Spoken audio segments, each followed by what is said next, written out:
And it looks like we're live. Hello, everybody. Welcome back to yet another Hangout. So MultiT0mt0m, right? You already know what's coming?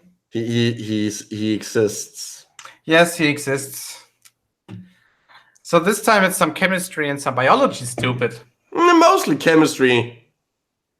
Yeah, and a little bit of ecology, I guess. Ecology? What the fuck are you from? No, it's if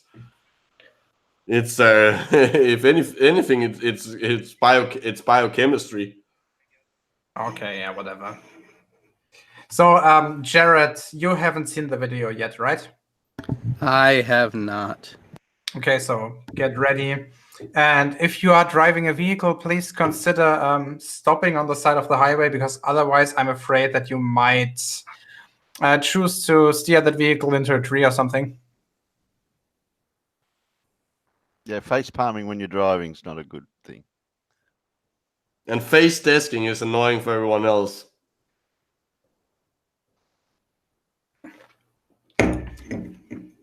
Really? No one? Fuck you, that was a good joke. Yeah, it was quite the timing.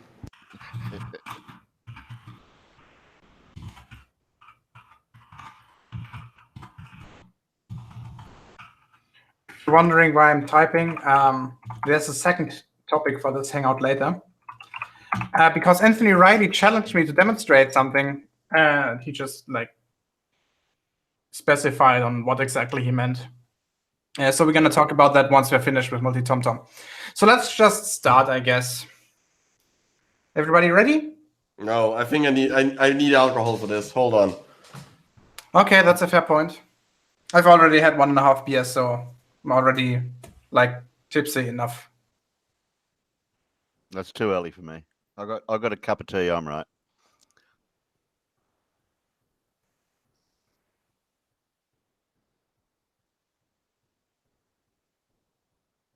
Now I'm ready. Okay, then let's go. Science tells us that the atmosphere contains gases that are required to support life. Yay! Far he's right. Yes, the two of them are really important. You started out on a good. Two of them, obviously.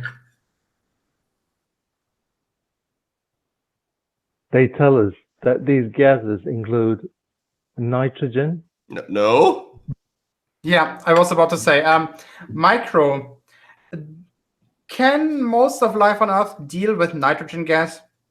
Deal in the sense of, can it most processes? Most life on Earth don't really like for most life on Earth, the nitrogen in the air is just filler. It's just inert. It doesn't do anything. It's just the only thing it does is exert a pressure. The only situation where for humans where it really becomes or any other animal system, well, I guess not even have a sensor system. The point is that you can get something like diver. When you get the bends as a diver, that's an example where nitrogen gas becomes important for life. Well, yeah, obviously. I mean, there are. So if you happen to be in a 100% nitrogen atmosphere, then obviously that will deal with you. Yes. I mean, there are a few organisms that can. When I say a few, I don't mean there's actually a few. There's quite a lot of them, but compared to the whole of all life in existence. I mean, that's probably single cellular stuff, right? Archaea or something. Not sure if archaea do nitrogen fixation. I know some cyanobacteria do, and I know there are certain plants that do it through symbiosis with bacteria that can do nitrogen fixation directly from air. But nitrogen is really, really hard to break apart. Yes, I was about to say, do you know why it's actually so inert? Yes, because it's really, really hard to break apart because it has 3 covalent bonds. Yes, exactly. It has a triple bond. If you know anything about chemistry, then you'll notice immediately that nitrogen-nitrogen triple bonds, well, the nitrogen-nitrogen triple bond actually is pretty hard to break. What you have to keep in mind though is that the molecule itself is relatively energy rich, meaning that if the energy barrier to crack nitrogen apart into its individual atoms, our atmosphere would actually react with the water to form nitric acid. Just saying. So there's a difference between stable and being inert. And that is stable means that it's energy poor, and while inert meaning however much energy it contains in a chemical bond. You can't get it out. Exactly. Can you get it out? How high is the energy barrier to actually start that reaction? Yeah. And for nitrogen, because of the triple bond, it's like astronomically high. So for anyone wondering where we didn't get our nitrogen from, because obviously we're made of nitrogen, we obviously get it from the stuff we eat. And for plants and other autotrophs, that's things that don't have to eat but get energy from things like the sun. Yeah, I think at this point we have to talk a little bit about the Haber-Bosch process. What do you think?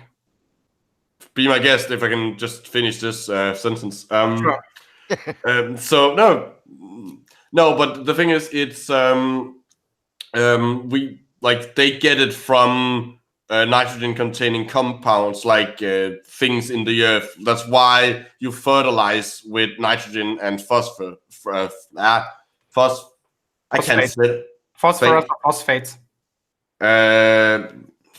Neither one really. You just have to get the element. There are ways to turn it around, and will get converted in reactions with the water.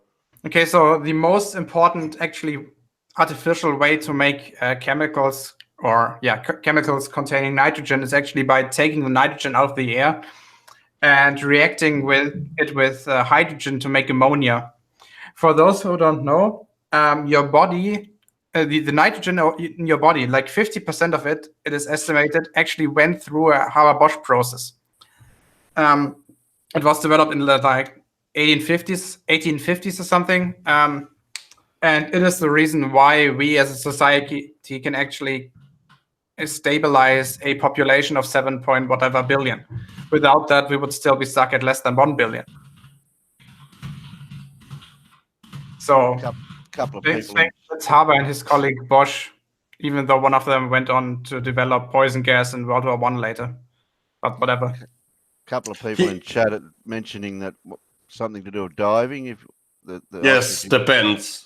Yeah. Diving sickness, where if you rise up too fast, the nitrogen gas dissolves in your blood, because of the rapid pressure change, will start forming bubbles in your blood, which is, as you probably can guess, not healthy. No. Okay, so we're in 19 seconds. Let's continue. Rising of 78%, oxygen at 21%. Yes. Argon at 0.93%. Correct. He's correct that is the percentage in the air, but you don't need argon to live. It's a noble gas. Used for welding too. That's true. But could you survive without welding?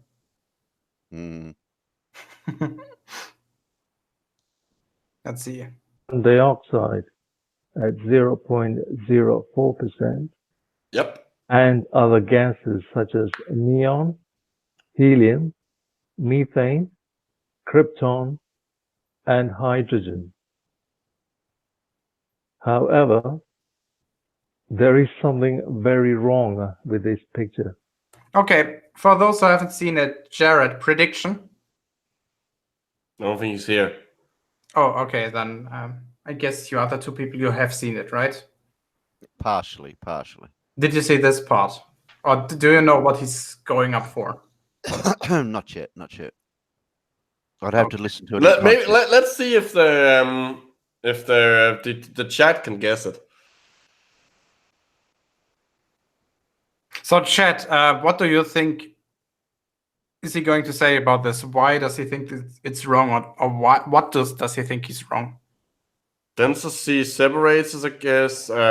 We don't live in a... I'm not sure if that's a guess.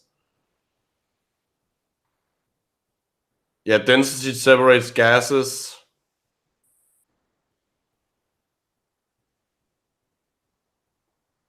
It seems that they seem to think that his complaint is that it will the density of them should separate. Well, he's kind of right, but it's not completely correct. I mean, he's gonna make a similar point later, but this is not the one he's going for first. 10/4. If there was methane, everything would smell of fart. That's not true. Methane is No, actually odorless. I know, no, but he's saying that that's what TomTom's. Oh, yeah, no. Even he's not that stupid. Oh, Booleanator, that's not. That's a good guess. It's a good guess, but it's not completely correct. Okay, let's just look at the solution for this. Science tells us that human beings breathe mainly oxygen. Stop. Well, yeah. Not mainly, only.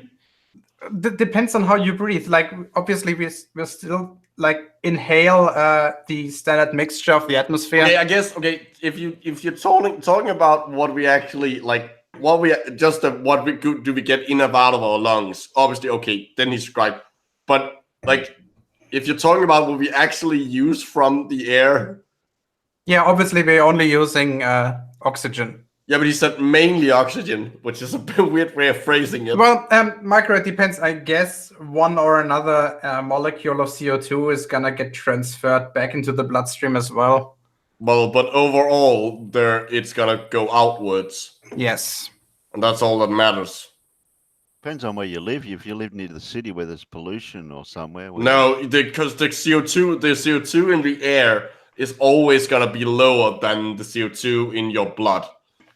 Mm-hmm. Otherwise, you'd be pretty dead pretty quickly. Yes, you need to have a certain amount of CO2 dissolved in your blood, because that's actually part of the way that your brain detects how much oxygen you have.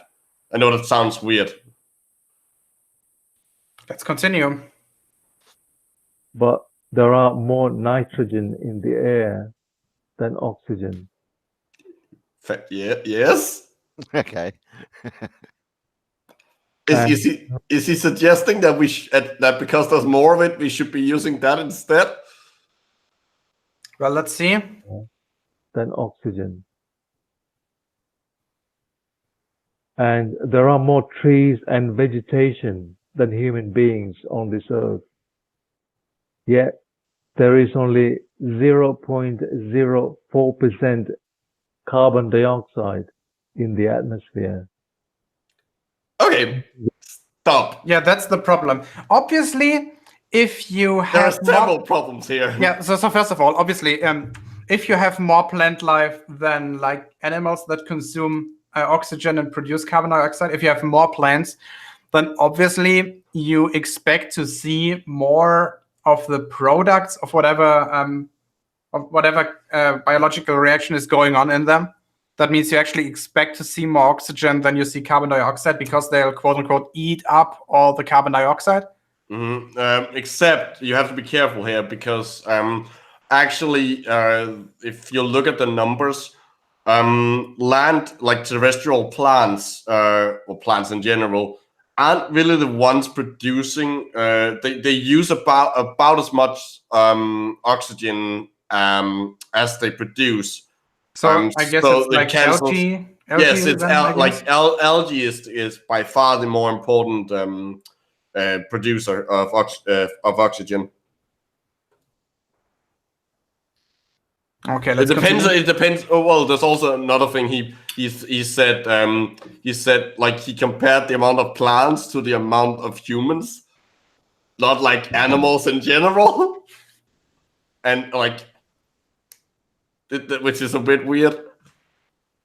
Well, yeah, obviously we're talking about, we're comparing everything that produces oxygen versus everything that uses oxygen and produces CO2. Well, no. Everything that produces CO2 versus everything that produces oxygen. No, everything that produces oxygen versus everything that consumes it. Yeah, all right, that's fair enough. Slice Parkane says, there's more water in the sea than oxygen gas, but somehow fish breathe it. Yeah, that's true. So for those who don't know, obviously, oxygen gas, as in O2 molecules, actually dissolve in water rather well, actually. Mhm. So what about So- methane? No idea. Methane is not really good at dissolving. Well, I don't know. I've farted in many a bathtub, so. Okay, yet another reason to kill myself after having that picture in my head. By the way, hello, Sean. Hi, dear. Hi, Sean. Okay, so Sean, before we actually go to the second topic, or before we actually continue, Riley challenged me to do something. What's that? Oh, you will see later. You will see later. But first of all, let's do MultiT0mt0m. Are you trying to tease him to stay in the hangout? Yes, I am that shameless. Fucking blackmail. I swear to God. Well, it works, doesn't it? Yes, it does. Damn you. Okay, Come on, phone. Hurry up and die. let's continue. This be? Could science be wrong? So, Could Yeah, it be? let me answer that one. No. let me answer that one correctly. Yes, but it's highly unlikely. Oh, was it yes or no? Come Well, on, make your mind. I guess, Micro, at this point, no, we cannot. So, The probability for anything happening, like it's so far out of reach that we could be wrong on this, that by like de facto it's impossible that we're wrong on this. I know, but I want to be intellectually honest. Like, how small does the probability have to be before you can say that it's impossible? So, the probability has to be 0. That's the definition. Oh, fuck you, Micro. Okay, let's talk about photosynthesis for a moment. Just That's want a to good explain idea. why he's wrong here. Okay, sharing your screen. Okay, so I'm not gonna go into all of don't worry, it's not gonna be complicated because fuck photosynthesis. So photosynthesis is made out of 2 reactions. There's a light dependent reactions and what is sometimes called Calvin cycles, or the Calvin cycle, or what I like to call it, the dark reactions, because it sounds cool. So this is the light dependent reaction. As you can see, there's that says light and there's an arrow, because fuck drawing a photon or something like that. So all the oxygen actually comes from water. There's a common misconception that because the equation for photosynthesis you're usually shown in like high school is just the symbol one with CO2 and water on one side and sugar and oxygen on the other. That gives the impression, and that's usually how it's also told, it gives the impression that the oxygen that's produced comes from the CO2. It actually doesn't. It comes from the water. It's in this step here. It uses light energy is used to split the water. And the light energies and the hydrogen ions that are then produced from splitting the water are The what? the hydrogen ions that are The what? the hydrogen ions. That's what they're called. No, actually, in case of hydrogen, you usually just call them protons. Okay, that's not what we call them in biology. Okay, then the biologists are weird. I know.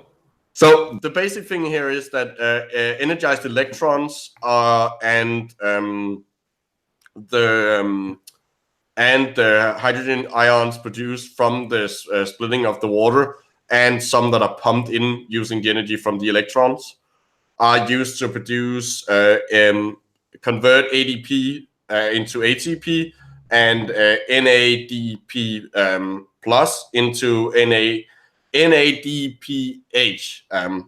Both of these are molecules. Oh, okay. I'm going to do something that's off topic, but sort of on topic, since you have this nice little pie chart put up. Mm-hmm. That's not a pie chart, but well, I think he was talking about MultiT0mt0m's pie chart. MultiT0mt0m's pie chart. Since the flat Earth is the one presenting this pie chart is the composition of our atmosphere, I want to bring this up. What is the largest section of the pie chart there? Is that nitrogen? Yes. Yes, No? 78% Yes. nitrogen approximately. What's the atomic weight of nitrogen? 14 per atom, but since this is a biatomic gas, it's 28. Okay, so what about oxygen? 32. I thought nitrogen was heavier. No, nitrogen is lighter than oxygen. Oh, so I was wrong. I thought it was heavier. No, Never mind. it isn't. Sure. Okay. Yeah. The point of all of the can I go back? Sorry. I guess you can go back. Okay. The point of all of this is that you get energy production. That energy is then used to power the Kelvin cycle, which doesn't need light, which is where the carbon fixation actually happens. It's done by a protein called Rubisco, which is the most common protein in the world. The whole point of all of this is that the two gas cycles are kind of separated because of this. So his idea that like it seems like he thinks that the two should be more alike because they're interconnected, but he doesn't understand in the way they're interconnected. And he probably still doesn't, even if he watched this. He's in the side chat. I don't see him. No, I'm just assuming that he okay. wouldn't. Anyways, back. That's a microbiology moment over. Yeah, okay. Actually, I think we need to do like frequent live streams, like every month or so, talking about like something sciencey without going into fluff. And that might actually be fun. That might actually really be fun. Educational and fun. Yep. Okay, let's continue. I found a very interesting section on the nasa.gov website where they show the different layers of our atmosphere. First, we have the troposphere, which is at the Earth's surface and extends up to about 5 to 9 miles or 8 to 14.5 kilometers. This part of the atmosphere is the most dense, and all of our weather patterns occur at this region. Yes, that's why it's called the troposphere. Also, what does this have to do with the previous few sentences you I think had? he's gonna mix them together later, like trying to synthesize them in such a way that it actually makes some point. How high is the jet stream? The jet stream up right on the border of where that is. What? Can you please repeat that?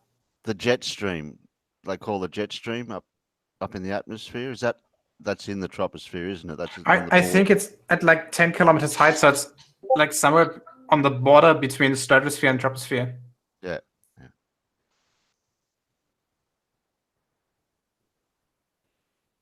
Anything else? No, that was all. Okay. Then we have the stratosphere. This extends to about 31 miles or 50 kilometers. They say that the ozone layer, which absorbs and scatters ultraviolet radiation, is in this layer. And above that, we have the mesosphere. This extends to about 53 miles or 85 kilometers. And in between the mesosphere and the thermosphere, we have the ionosphere. And they blatantly tell us that this is where all the radio communications are bounced off. Stop. Not all of them. If all of them got bounced off, we wouldn't be able to communicate with things outside the ionosphere. And we can. Yeah, I mean, obviously this is dependent on the wavelength of which type of radio communication you're actually using. It's a shame that Bo isn't here because he would know more. Or Alan. I think maybe I can get Alan in here. Wait a second. It's not a major point in his argument, so don't have to bother him. I'm gonna bother him anyway. Well, I guess you are German. What the fuck? Your jokes on my Discord yesterday were bad enough. My jokes on your Discord yesterday were fucking great, and you know it. The worse, the better, right? And why are you immediately jumping to Bo about radio transmissions? What was my specialty for quite a while? I don't know. Radio communications and radar. Okay, so since you're To be fair, you were muted. Well, yeah, because I am kind of driving.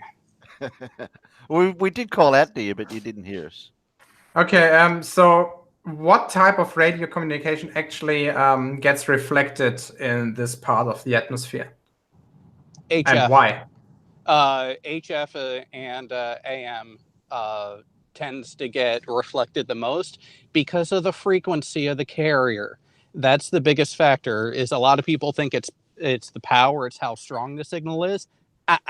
It's actually the frequency is the most crucial part of whether or not a radio signal is going to have atmospheric skip or if it's actually going to power through. So that's why your GPS signals, your SATCOM signals are all up in the gigahertz range, because those will blow right through the upper atmosphere.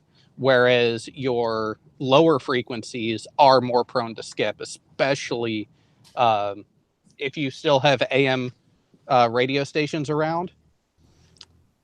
There's a reason why in certain atmospheric conditions you can pick up stations that normally are well outside of your receiver sensitivity. What kind of distance are we talking?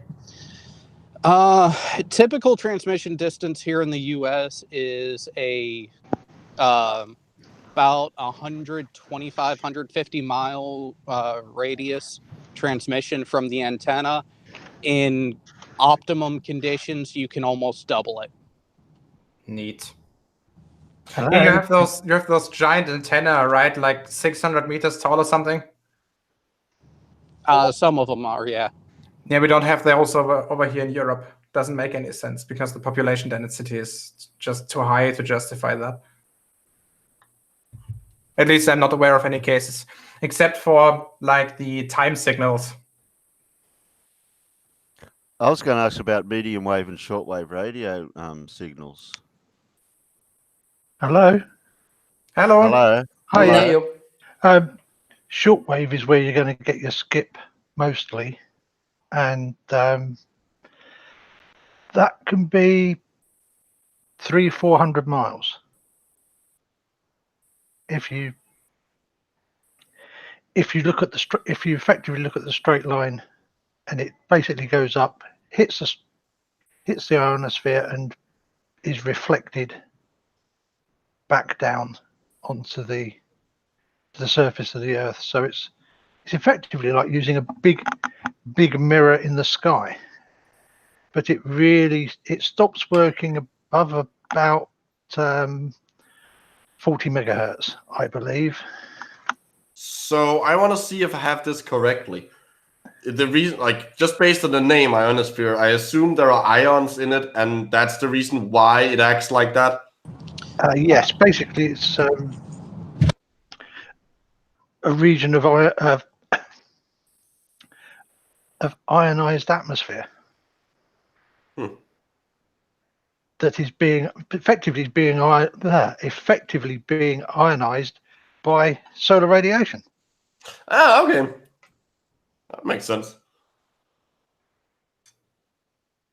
Okay, let's continue. So that is very suspect indeed. And above the mesosphere, we have the stratosphere. What? Misspoke. Yeah, definitely.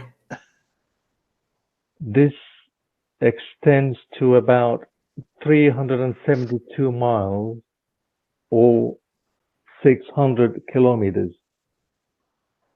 This is the most important layer for me because they say that satellites and the ISS can be found here. That's a weird sentence.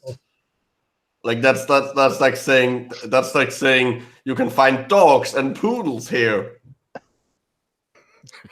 Yeah, what he really is into poodles, I don't know. No, but like the ISS is an example of a satellite. Oh, got it. Yeah, I mean, well, I don't really. I probably do that all the time myself. I just find it like I wasn't really laughing at him. I was just laughing at the concept of the sentence. I mean that's a little bit pedantic, were- you're right, but whatever. We'll Well, give him that. you were laughing at the colloquialism. Exactly, that's what I mean. Tell us that the temperature in the thermosphere can get up to 2,700 degrees Fahrenheit or 1,500 degrees centigrade. That is very, very hot indeed. Uh-huh. Is that true? Yeah, that's true. Yeah. Yes. But that doesn't really say anything. The thing is, even though the average air molecule, whatever that might be, contains more energy up there and is hotter, that doesn't really mean that like you would burn or something. Because the density of the atmosphere is so low that even though each molecule hitting you would give you more energy by heating you up, you would still irradiate out far more than you receive in. Yeah, you have a trouble with thermal conductivity at that point because of the lack of molecules, which is why these external temperature readings are rather misleading.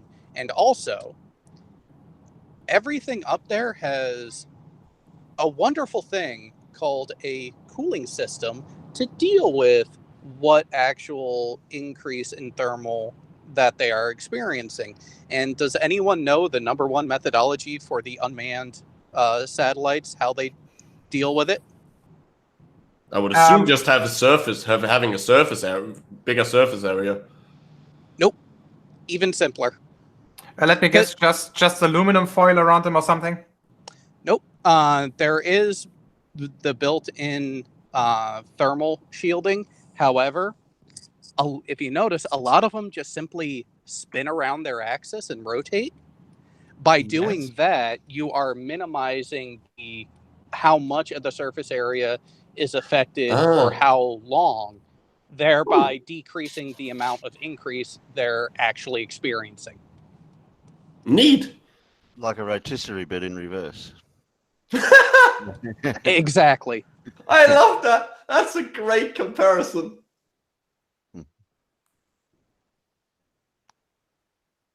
Yeah, obviously the ISS probably has an active cooling system, like the one in the refrigerator. Well, it probably also produces a lot more heat than your average satellite. Yeah, that's true. And obviously you have to keep the temperature likely more constant because like there's humans in there. Yeah, like you don't want them to experience 50 degrees Celsius for even 30 minutes. Nah, they can handle it. Are you sure? Some of them are from Russia. You do know that some parts of Russia are pretty fucking hot. Yeah, but other parts are getting really fucking cold micro. Yeah, and some places get both, depending on season. Yeah, those poor fuckers. 100 degrees Celsius temperature difference in some areas. Yep. That's continental climate for you. Poor bastards. Okay, let's continue. Why would the temperature in the thermosphere be so high? Why would it? Have you heard about the sun? Yeah, I was about to say. Only in Because the daytime. the atmosphere is getting pelted by solar irradiation. Only in the daytime. Yeah, obviously. Daytime, nighttime. The answer is really simple when you stop and think about it. In other words, you didn't come to it. Here comes the stupid. They also tell us that as you rise, as the atmosphere is thinning, it should cool down or get cold. You're getting near the vacuum of space. No. The funny thing is, if you remember correctly, if you actually go like put a thermometer on like a weather balloon and send it up, it goes like it fluctuates widely as you go up through the different layers. No, the temperature is gonna drop first to like -50 in about 10 kilometers height. Yeah, but I'm pretty sure like it goes up and down as you go through the layers. Yeah, it's going up later. Like the first 10 kilometers are actually quite constant. You're going up to about -40 to -60 degrees Celsius. And then later the temperature is gonna rise again because of the increase of solar irradiation.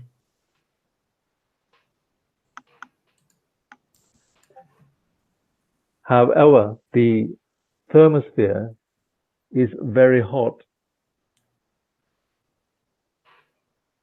I believe this is where the sun and moon are traveling. This is the What? ether. Yeah, I like. How the fuck did he make that conclusion? Also, how the fuck did he confuse? Where the fuck did he get the idea that that's what the ether is supposed to be? I don't fucking know. Like that came out of nowhere, didn't it? Yeah. Kind of. It doesn't really have a whole lot of a whole lot to do with what he previously like all the previous stuff. I can see how he's getting there, but only kind of. I think he jumped the gun a bit on his stupid when he was going to say something. Well, as I said to you before we went live, this feels like a lot like a video made for himself. If that makes any sense. Yeah. Yeah, I mean, it sounds like he's trying to justify it to himself without actually being able to explain it to anybody. A little, yeah. It sounded good in his Almost head. like So trying when to he explain talked, it to when he himself. spoke, yeah, Trying to explain it to himself, even. yeah. Mhm. Let's continue. It's a special medium that the ancient people talked about. Which ancient people? When was the concept Didn't of you the know? ether? The ancient people. When the concept of an ether was introduced, I have no fucking clue.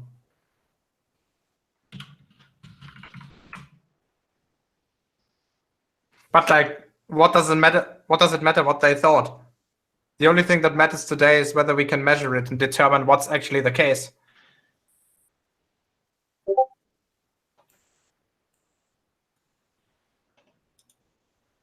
True. Oh, apparently the word ether originally comes from Greek mythology, so meaning material is supposed to fill the personification of the upper sky in heaven. So, Oh fuck, that's right. Oh yeah, in my head I had it as the luminiferous ether, like the proposed medium for light. But obviously he's not talking about that. He's talking about the fifth element that's supposed to be what the like celestial spheres are made out of and stuff like that. yeah, something along those lines. No. Yeah. No. Or possibly both. We all know the fifth element is really Mia Jovovich. Oh Well, god. she passed. That's what I was thinking. Yeah, I love that multipass. No, you have to say correct. Multipass. I never saw the movie in English, so I have no idea what the original sound was. Basically, like say it as if you're chopping it up. Multipass. Yeah. Yeah. Okay, let's see what MultiT0mt0m has to say. Nice. Yeah, no. MultiT0mt0m multipass. MultiT0mt0m. And what the fuck is going on with Discord? You know that thing where you put a link in your description and people start joining and using your Discord? Yeah, that's what is happening. Ah. I'm not using it. I just. Yeah, that's the people using my Discord right now to communicate. Obviously, you can hear that because I'm just screen sharing the audio from my laptop. Oh no, I shouldn't have said that. Shouldn't have said that. Now we're gonna get spammed. Wait a Bloody second. Vikings. Yeah, fuck you. Oh. Okay, let's continue. That the ancient people talked about. Science mistake this area as the vacuum of space, but this is in fact a buffer zone between the level ground and the dome. Hang on. Yeah, wait. So does he think there's no vacuum up there? How does he explain? Wait. Hang on. No, he just said is like, yeah. So this thing that's totally made up that has never been able to be quantified, that shit's real. But what is actually quantifiable, that shit's made up. Yeah, not only that. I mean, he realizes that we can measure the pressure gradient inside the atmosphere. Like by his logic, whatever this ether is, it shouldn't cause any pressure, right? Because otherwise there would be pressure there as well. Like, is he saying that the gases inside the atmosphere are gradually being replaced by whatever this ether is as altitude increases? No, that's not what he's saying. His whole idea is that, like the ether, the reason why he says buffer zone is that he thinks that the ether is what keeps the air on the Earth. So that's why we have pressure here. Yeah, but why is then a pressure gradient there? He doesn't think that's a thing. Am I being too anal in by saying that the space is not actually a perfect vacuum? Yeah, you're too anal about that. Okay then. Unless you're on Uranus.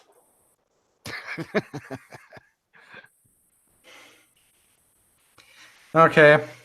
I see the value of this, or the niveau inside this hangout is dropping really fast. No, I think what you're looking for is level. I like how you Hello, went... MultiT0mt0m is here. Hey, MultiT0mt0m, wanna join?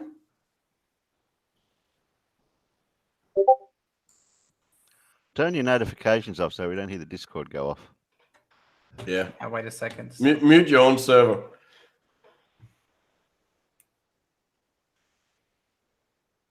Currently screen You sharing. can talk. You can talk to your fans another time.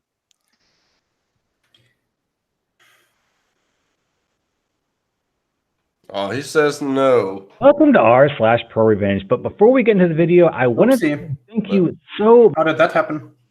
Yeah, how'd that happen? Stop clicking on things. Yeah.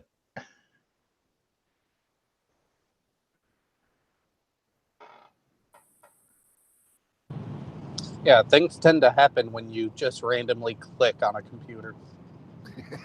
No, you for fuck's sake, you can just mute the fucking server. Yeah, you can go into your settings. I think muting Discord in its entirety right now is better. Okay, just mute whole Discord. Because if the audience really wants to annoy me, they would just. That's true. Tom, we're not giving you I can't say that word. Publicity? Yeah, that one. I wanted to say thank you. What the fuck is wrong with my YouTube? We're not giving you plumbing. We basically gained back. subs in the span of Yeah, what the fuck? What are you doing? Yeah, for some reason my YouTube is laggy as hell. Level ground. Okay, I'm back. What the fuck? You happy now? No. So unprofessional. Okay, let's continue. I hope I hit the right spot. And the dome above. No, I didn't. You did. That was the right spot. Science mistake this area as the vacuum of space, but this is in fact a buffer zone between the level ground and the dome above. Oh. Okay, so there is a dome up there. Yeah, but where? And what exactly has it to do with the ether? Is the dome made out of the ether, or is the ether below the dome? No, there's a dome, and then you have the ether, and then you have air. The ether is what the god's supposed to breathe, isn't it?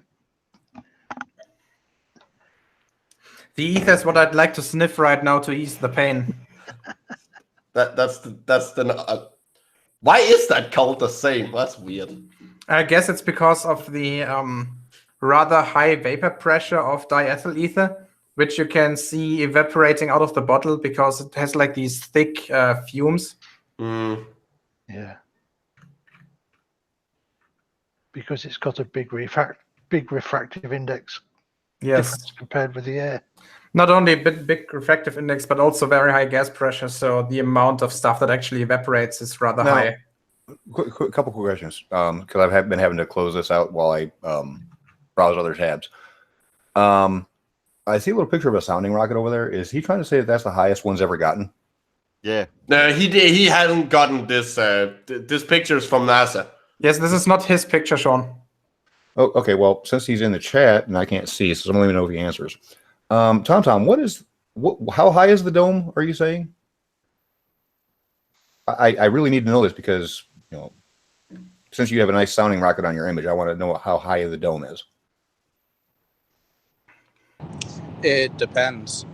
How sticky icky is that ickiness?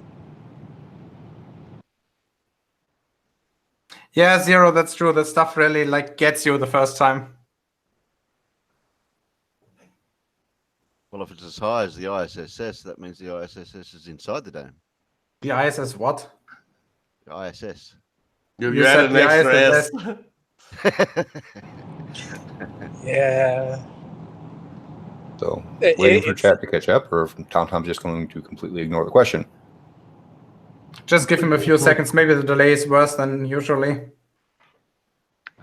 Or TomTom's being himself and ignoring a direct question. Okay, so this, I think, counts as an answer. We're only just discovering the dome. Yeah, but you still have the ability to tell me what's the lowest it could be, right? Now, I mean, you're going by NASA's chart here. How high is the dome? You go back and see where he says the dome's at, because I think he actually says in this. Yeah, a few seconds ago just. But he doesn't say anything about how tall it is.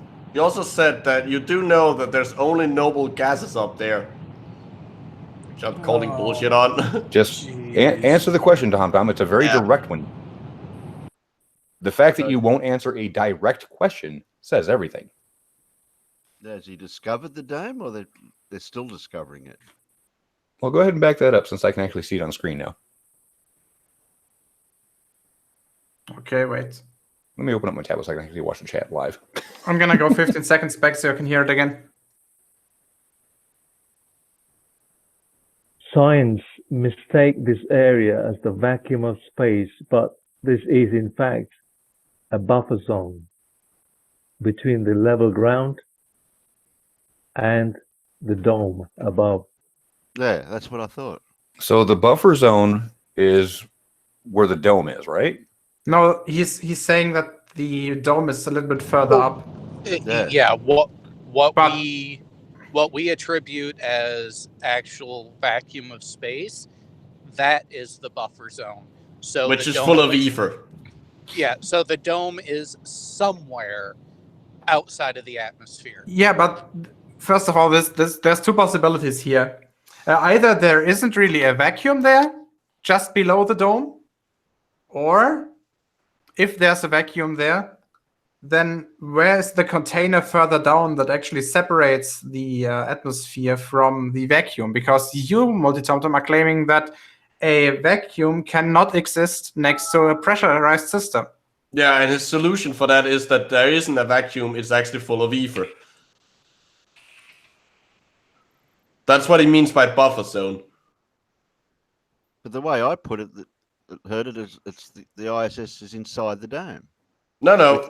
The ISS is in the ether. Well, I doesn't think the ISS is there. Oh, okay. So he's saying that the ether has the qualities of a vacuum. Kind of, yeah. So that is exactly what he's saying. Oh, yeah, exactly. I understood him correctly. So I'm a bit scared about. If the ether has the qualities of a vacuum, first of all, how would you propose measuring it? And well, let me make this question more precise. How would you differentiate between a vacuum being there without an ether and a vacuum being there which contains ether. He says it's in the ether. Oh, so he does think it's a thing. Yeah. Oh, okay. So does he have a height on where the dome's at? No, At he all? hasn't given anything yet. He did say, well, technically, it was the dome is above the thermosphere. Well, we know at what height the thermosphere ends and becomes the exosphere. Was And it what like height would that be? 500 kilometers, I think? I know there's a height for it, but I can't remember it off the top of my head. Yeah, I think he said earlier that 500 kilometers. Whatever. I mean, it's obviously above the ISS, right? Yeah, that's what I was figuring out because the ISS is up Yes. between 350, 400 odd kilometers. Exactly, around 450, I think, at this moment. I was just wondering because there is a record height for the highest ever sounding rocket. That's why I'm wanting to have him lock in where the dome is at. Yeah, MultiT0mt0m, we know that the dome is above the common line. That's pretty much a lot of implied. things is about like that. Yes, I mean, sorry, to rephrase that. We know that in your model, the dome would be above the common line because everything you've said so far would imply that.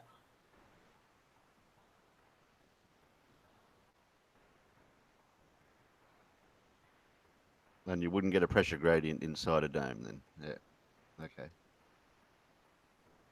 So, yeah, I mean, how would you explain the fact that... Again, how would you differentiate between a vacuum being there with an ether and a vacuum being there without an ether?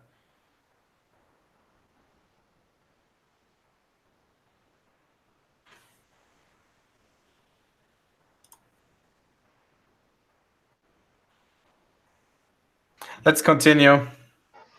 If you can picture the vast volumes of water in the oceans and the counteracting anti-pressure of the heavens act as a buffer zone which keeps the pressure on Earth constant.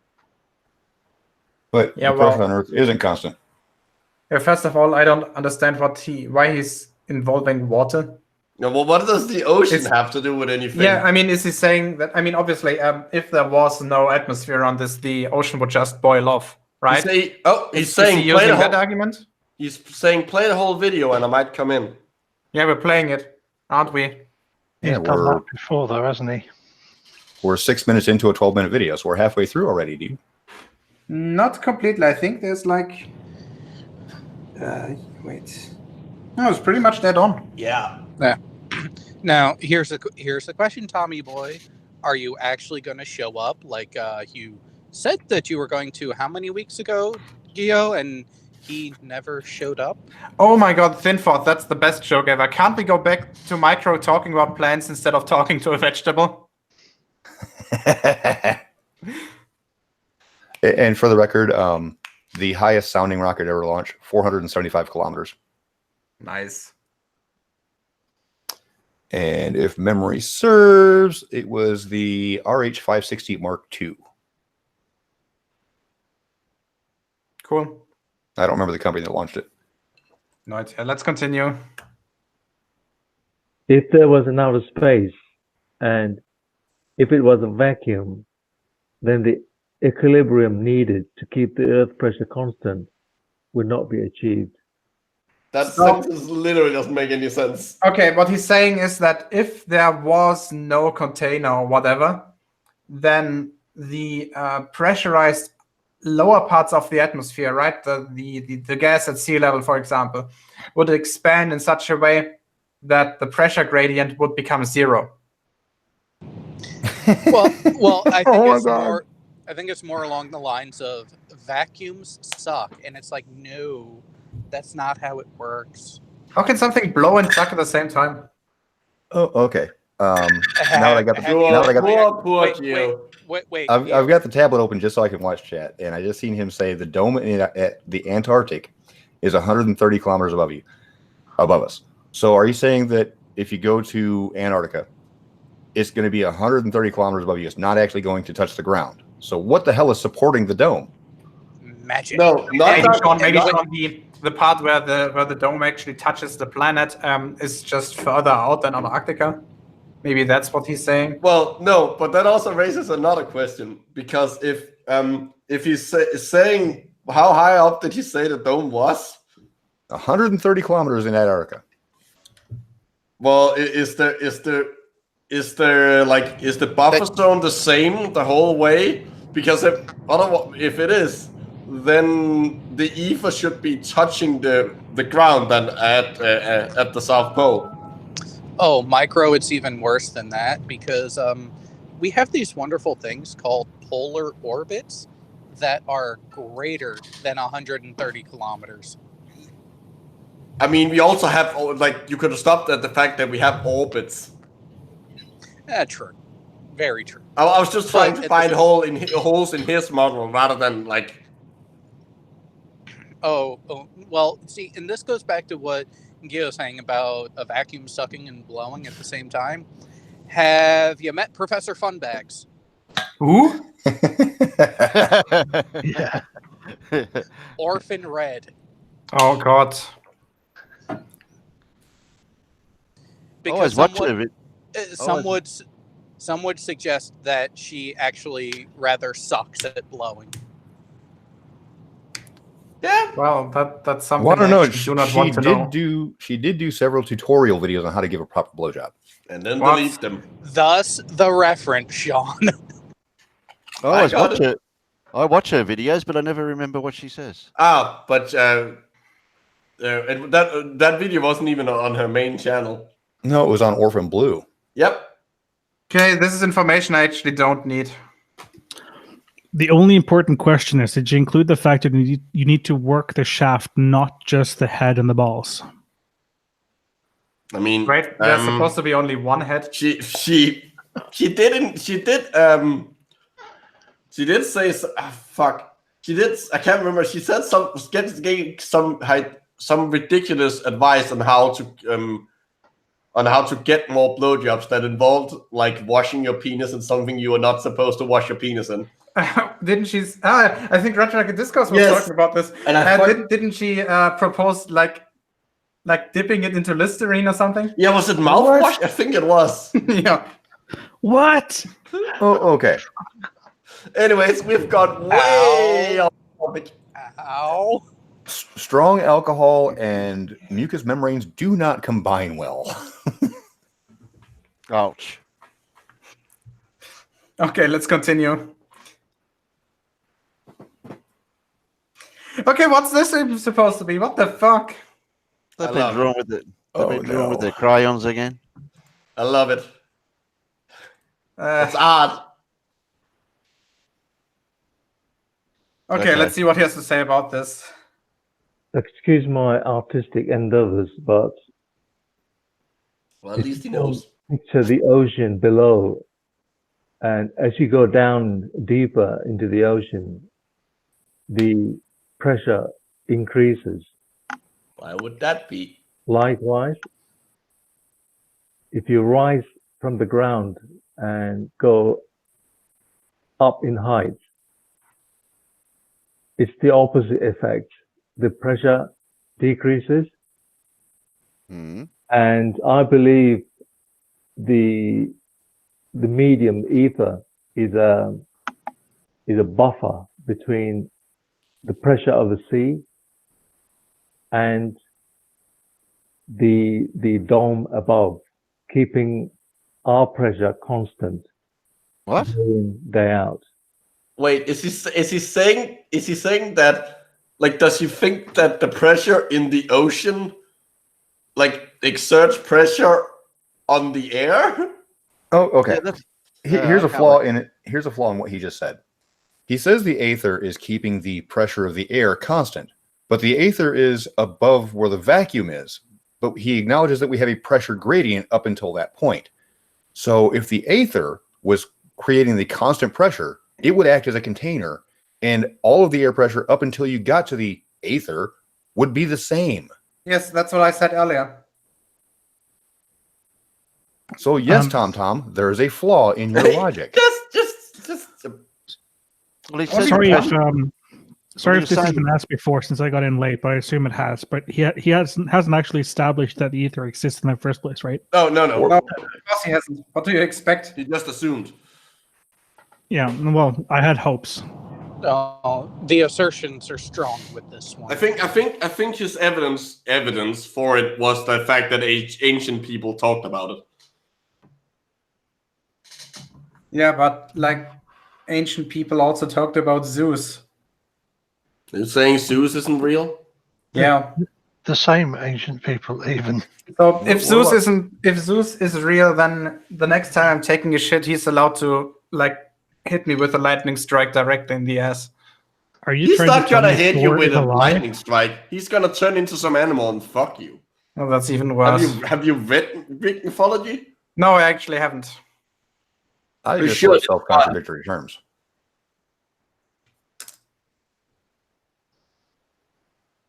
Anything to add, Nope. Terry? That there's No. not enough. Oh. There is not enough alcohol in the world. Oh, I just got confused when he was saying about the ether, but he was saying between the ocean and above is the ether, because he put ether in the same sentence when he said pressure of the ocean. I couldn't. I'm confused with what he's trying to say. Yeah, but the thing is that the aether was just the pure air of Mount Olympus, wasn't it? That the gods breathed.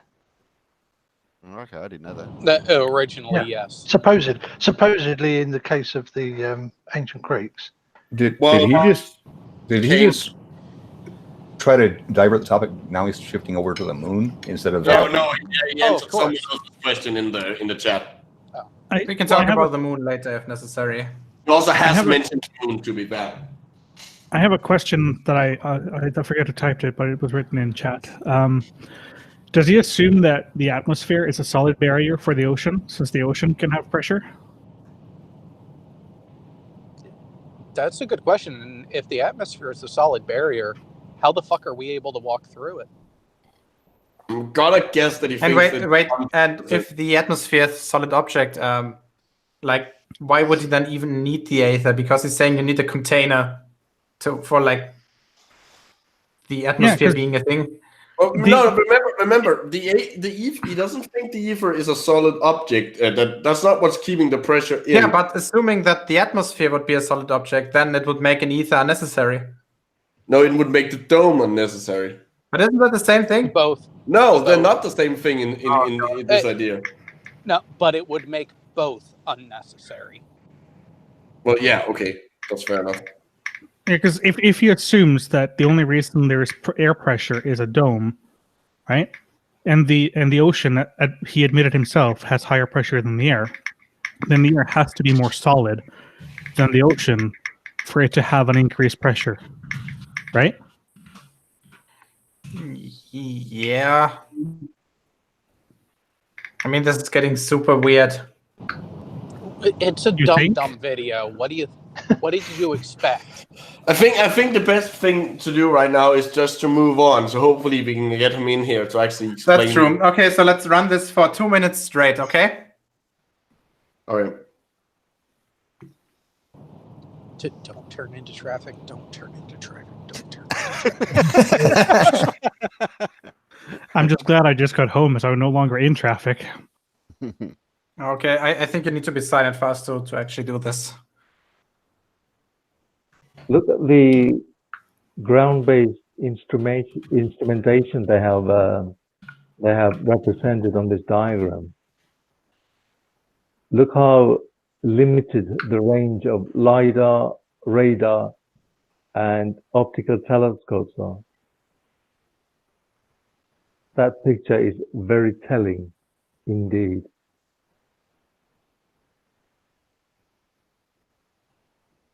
YouTuber Bart Sibrel has made a video entitled "A Funny Thing Happened on the Way to the Moon." Oh God.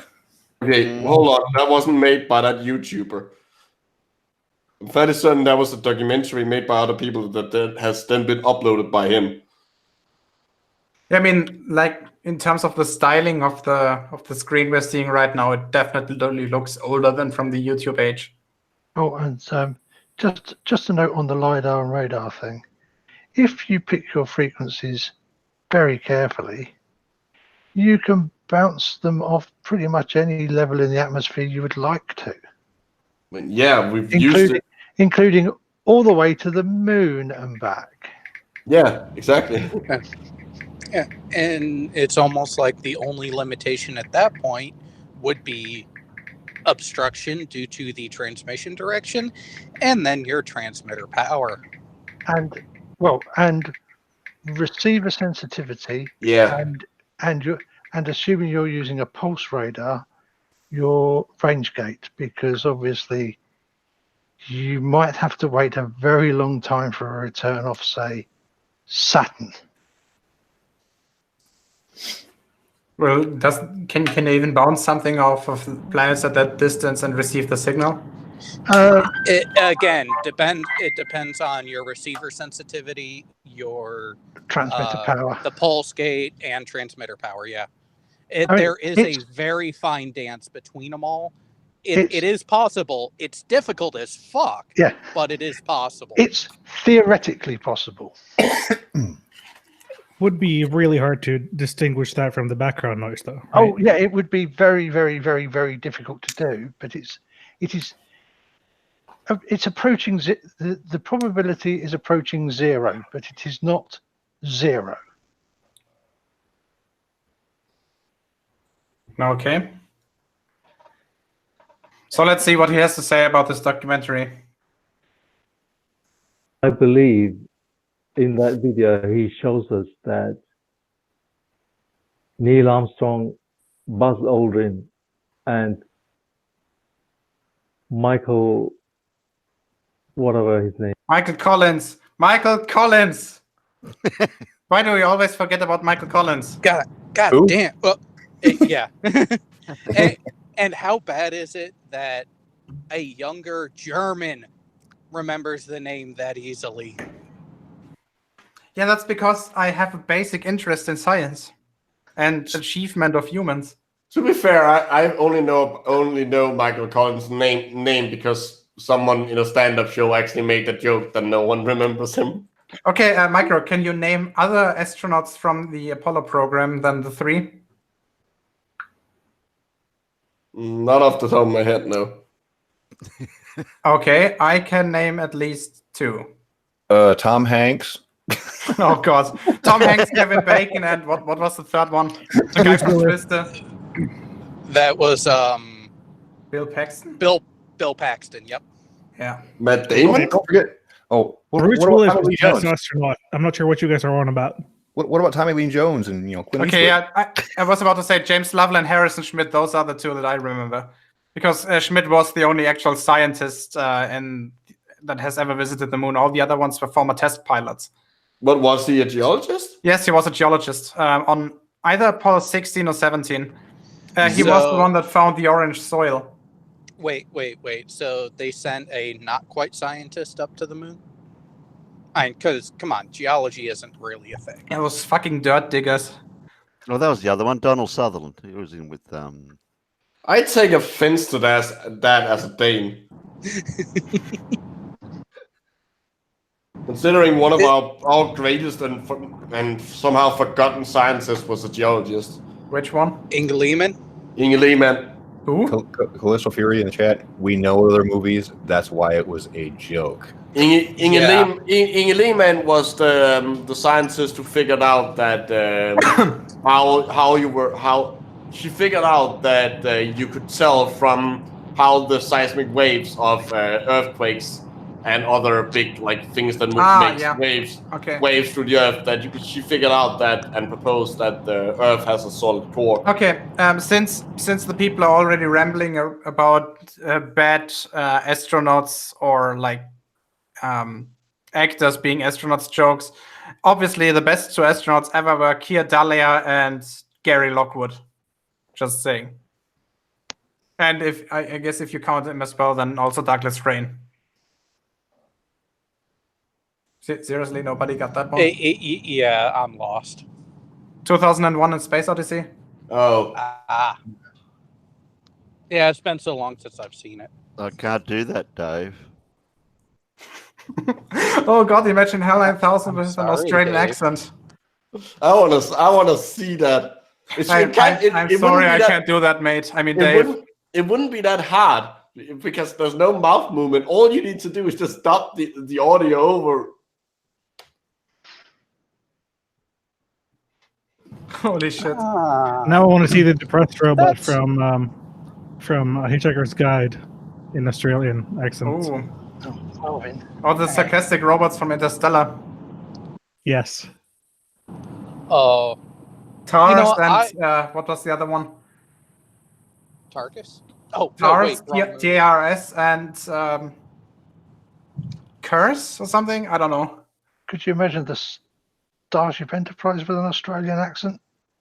The what? The Starship Enterprise. Which one? Well, any of them. They all Any have of the same them. voice. Any of them. Do they have the same voice? Actually, no. The original series computer was a different voice. All new gen. So TNG DS9 Voyager. Yes, Michelle Barrett was the voice. I was about to say that was the wife of Yep. Gene Gene's wife. Roddenberry. Yep. And she actually, before her death, she recorded a bunch of messages. So in future Star Trek series, they could use her voice as well. And she also played Vaxana Troy in TNG. And she was #1 in The Cage, the original pilot. That's true. And wasn't she also Nurse Chapel in the Nurse original Chapel. series? And I think that she played herself as Dr. Chapel in TNG, didn't she? Possible, I don't know. TOS is not really my thing. More garbage? Yeah, more garbage. More garbage. Less Star Trek. Anyway. Michael Collins. Thank Way you. Up in the ether. It's called the low Earth orbit. And Wait, stop. So, assuming that he now thinks that Apollo 11 was a thing, right? Then they would be orbiting inside the ether around a sphere with about 3,500 kilometers diameter in low Earth orbit? No. He's saying that is what the scientists call a low Earth orbit. He's not saying it's an actual thing. Okay, what the fuck? I believe this proves that when you're up there, you are weightless because the medium itself is not exactly a vacuum, but very similar. There is absolutely nothing there. It's just Stop. It's not a vacuum. There's just absolutely nothing there. Hold on. But they So- weren't. Hold on. The astronauts weren't in a vacuum. The Wait, stop. spacecraft was. Yep. Side chat. Low Earth orbit is where the ether is. So you realize that the astronauts travel to the moon, right? And the moon is just for your information, it's not in low Earth orbit. So what were they traveling in all the rest on their journey? The entire 300,000 kilometers or so. Here's something And more. why were here's they something more still basic. weightless? Here's something more basic there, Gio. Because he's just asserted that because it's a vacuum and there's the ether, that everything is weightless. Look at vacuum chambers on Earth. If there's no atmosphere, they are obviously filled with ether. Why doesn't shit float in those? There you go. Wait, wasn't he also saying that it was the ether that gives things pressure? Like it was the reason that things It's are above- more yeah, pressure it's- keeping more. It's a buffer zone, the same way the ocean is. Whatever the fuck that means. So it's a buffer, but there's nothing there, and it's providing pressure even though also there's nothing there. So it's there, but it's not there. It's Schrodinger's element. So Schrodinger's ether.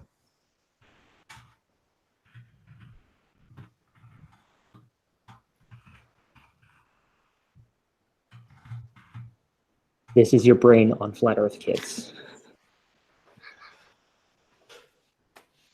Okay. This is why models, Tom, have to comport with all of your ideas about the model as a group, as a whole.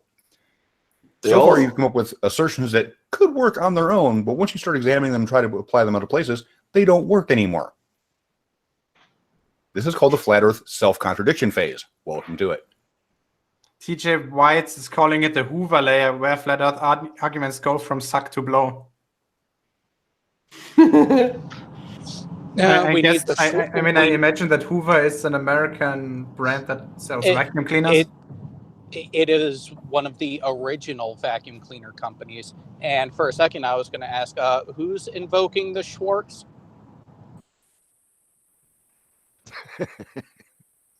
I have no idea what you mean. Spaceballs, come on! Mega Man. Spaceballs. She's gone from suck to blow. Oh, yeah, of course. Yeah. Okay. Spaceballs, the second best Star Trek parody ever. No, wait, that's Star Wars parody, but whatever. We all know that Galaxy Quest is much better. I don't think I've actually ever seen the entire Spaceballs. Well, maybe you have to use a mirror for that. I think I just got banned. Yeah, okay, let's continue. Devoid of atmosphere is difficult to explain. That's what the ether is. That's where the sun and moon are. Yeah, again, how can you differentiate between a vacuum without an ether and a vacuum with an ether? Magic. Well, I don't have any of that.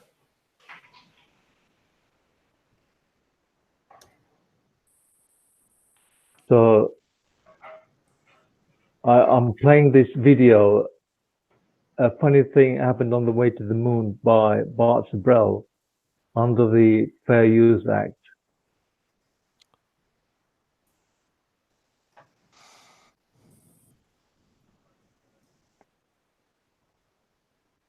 As you can see, they are in a craft way above the Earth. Oh, yeah, that one.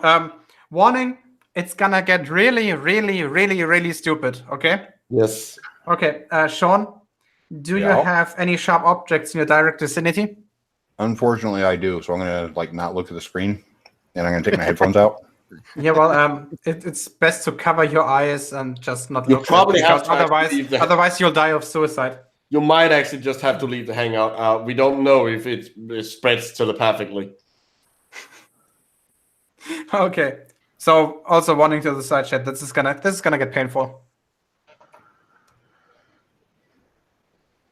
And from their window, they cannot see the whole of the Earth. What? Of course you can't see the whole of the Earth. Yeah, wait, stop. So first of all, yeah, it depends on how much you can see or like how much you define the whole of the Earth. Because in this, take a look at that. They're so far away that you can de facto see an entire hemisphere, right? Yeah, half the Earth. Yeah, and this is all you can maximally see at one point without moving around it. Yeah. So is he saying here that they are not seeing an entire hemisphere, or is he saying because it's not completely illuminated, a part of it is in the shadow? Is he saying that? No, I think he's going to go with the part where they were playing with the coverings of the window and saying, see, they're not where they claim to be. Okay. Yeah, he's just typing it in the side chat. The whole of the Earth covers the entire window. Okay, so what? Not the entire window? Let's actually continue to see. They can only see part of it.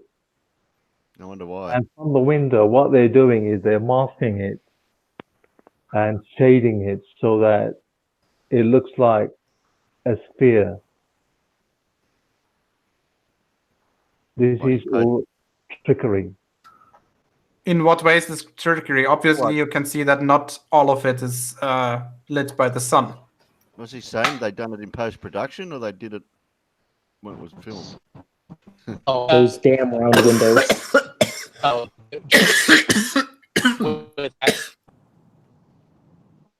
Sorry. You're all right. That was a good comment. Tom Thompson. I'm allergic to bullshit.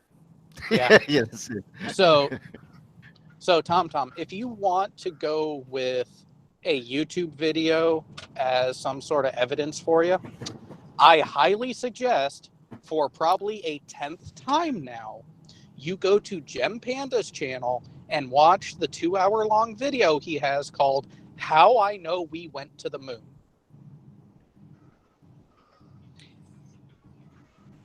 Okay, Halsoy, do you want that picture spread? No, that's fine. Hey, that looks like if Red has made it. It's like his font. You mean it looks like I made it? Yeah, so you made it for Red, so you're still Red's bitch?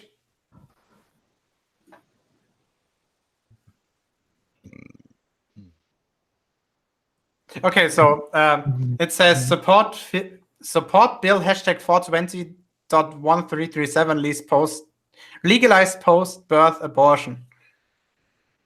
And no, I'm not in favor of that. It's a wonder he didn't say you can't see any stars or anything. Shh. Don't make him get any ideas. Oh, okay. Let's continue. Done by the astronauts in quotations.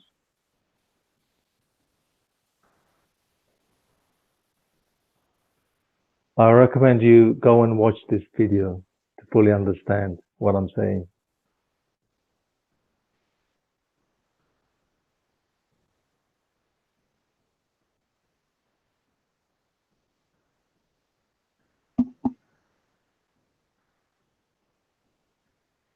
Similarly, I believe there is some sort of craft up in the sky. They call it the ISS. But I believe there is a craft in the ether. And they do use it now and then, mixed with other footages of CGI, wire work, and underwater filming. They used real and fake footages to fool the public. Again, I'm playing this footage under fair use.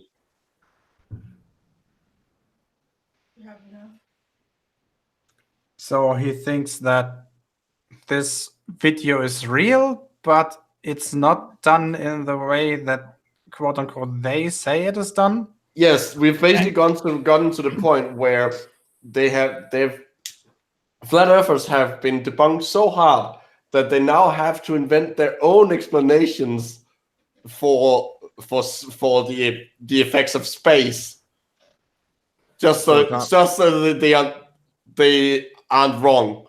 So does TomTom have issues with the 90-minute long tours of the ISS? There's several out there now. I have an important question though, because didn't he establish that the ether was above the dome? No, No, below it. Yeah, ether I is. think there's the atmosphere, and then there's the ether, and then there's the dome. Okay, I misheard you then. There is no space. What?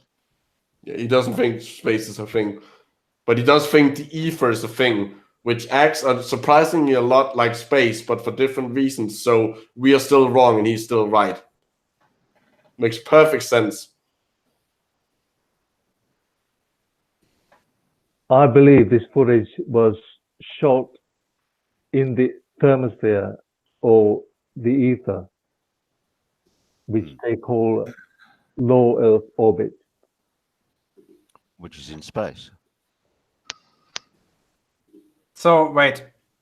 Didn't he just imply that he thinks that low Earth orbit is a thing? No, again, listen what he said, which they call low Earth orbit. Mm. But how does it move then? And in what way?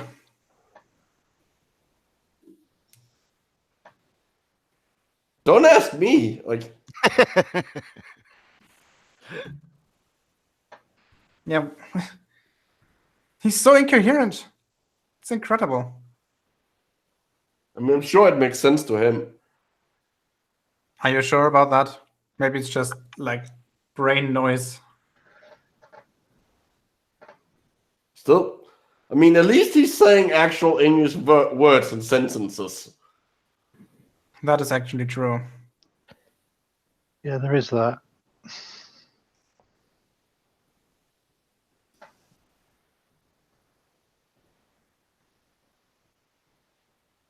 So basically, what I'm saying in this video is, Okay, stop. Let's see. There's the ether, and then there's the dome, and the ISS kind of exists, but also it doesn't. Is that fair to say? Kind of, yeah. Sort of. Also, there's some for some reason that they didn't really go into into more the proportions of the different gases in the atmosphere isn't what we've been told, I think. Either that or metabolism, like photosynthesis, and doesn't work like we've been. That don't work in the way that. I really want to know where he was going with that one. Yeah, that's a weird tangent, wasn't it? If the ether is supposedly acting like this, like the vacuum, then if you mix a bit of ether and a bit of air, would that account for what appears to be the pressure gradient? I think in his head. I think that's I've been thinking about that myself. I think that might be what he's trying to say, but I'm honestly not sure. Because he's going to have to explain that himself. That would be a logical conclusion of having an ether that looks to us like a vacuum up there. Because if it was mixed a bit with some air, it would effectively make the air look like it was at lower pressure. Yeah, I mean I think that's basically what he's trying to say. As you rise in altitude, the amount of gas molecules goes down and the amount of ether goes up. Yeah. And I guess what he's trying to mean is that the added partial pressures of the different gases plus ether are constant. Oh, he just had a lovely comment in the chat. We have to redefine science. So again, explain vacuum chambers down here on the ground. If we're pumping the air out, wouldn't ether be the only thing left and everything would just float in them? No, we remember we're redefining science, so you don't have to ask that question. He didn't bring he hasn't brought gravity into it at all, has he? That's not a thing in his redefined science. Well, he did say in the ether everything is weightless. So, but that's again in a vacuum chamber, everything should float, according to him. Maybe a vacuum chamber is actually pumping the ether out as well. No. Yeah, exactly. Maybe if you simulate a vacuum chamber on the surface of the planet, it doesn't contain ether. It's just vacuum. So why don't you take a rocket or whatever and collect some low pressure atmosphere or ether or whatever up here and bring it down and then fill a vacuum chamber with it and see if they start floating then? If you know what I mean. Yeah, I know what you mean. Yeah, if we can collect it, yeah. If it was real. Okay, there's 19 seconds to go. I like this. Gravity has never, ever been proven. How about your dome? Has it ever been proven? Has your ether ever been proven? No? Then you can shut the hell up about them.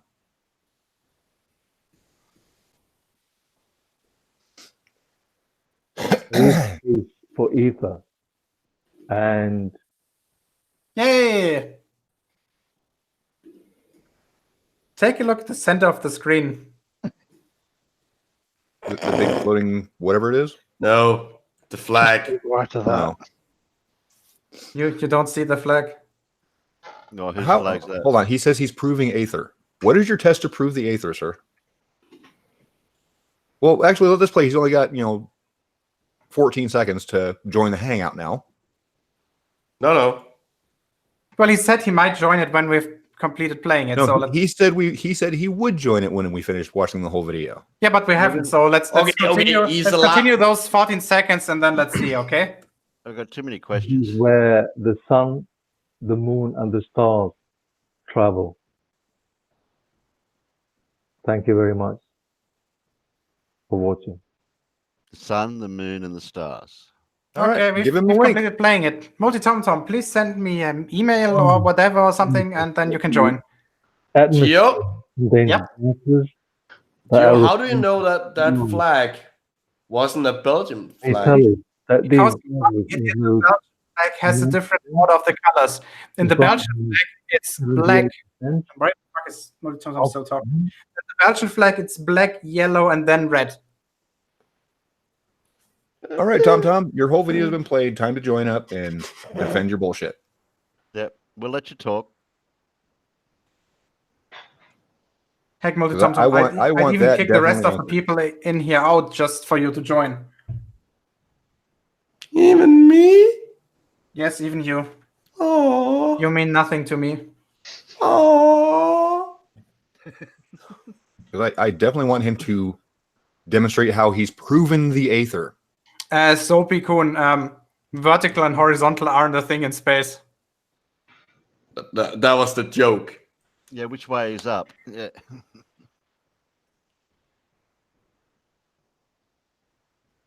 So I know if Geo- that if he the comes in and we colors are in leave- a different. I know the colors are in a different order. The joke was that it's space, so you don't actually know what the orientation of it. So Geo, if he actually mans up and follows his word that he gave and joins and we leave, you have to make sure you ask him how he has proven the Aether and how he has proven the dome. Oh, We've all trust been me, waiting for this that will for be the years. first question. Well, then you have to actually like keep him on that question. First of all, I don't think I need this second. But he won't come. He wouldn't the last time, would he? Well, he has been in a hangout beforehand. He has been in like 5 of my hangouts. Huh. But He's saying how the link. fuck did I actually send him the invite link back then? So MultiT0mt0m, I know that I've sent you a friend request in Google Hangouts once. How did you send the link in the one where he was in here? I actually don't remember. No idea. Well, it's gonna be hard to get him in here without the link. Yeah, so MultiT0mt0m, do you want to join? He already He said he asked wanted for the to link. Oh, yeah. Okay, I didn't see that.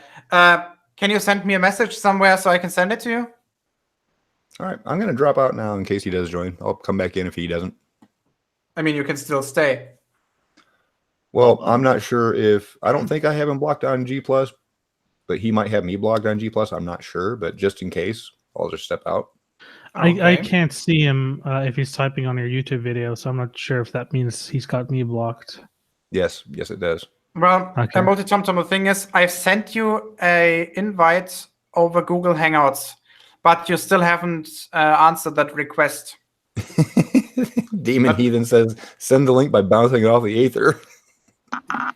No, Tom, I'm not running. It's just I think one of us has each other blocked, so you won't have the option of joining if I'm here.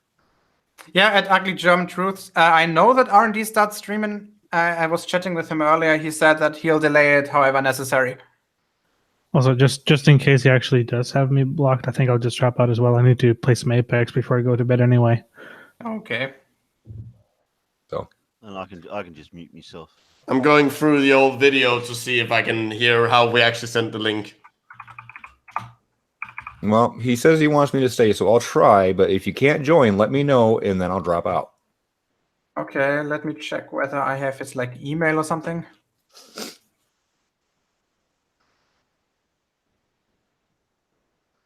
Last time it was Bo who invited him. So I'm not sure how we'll get the.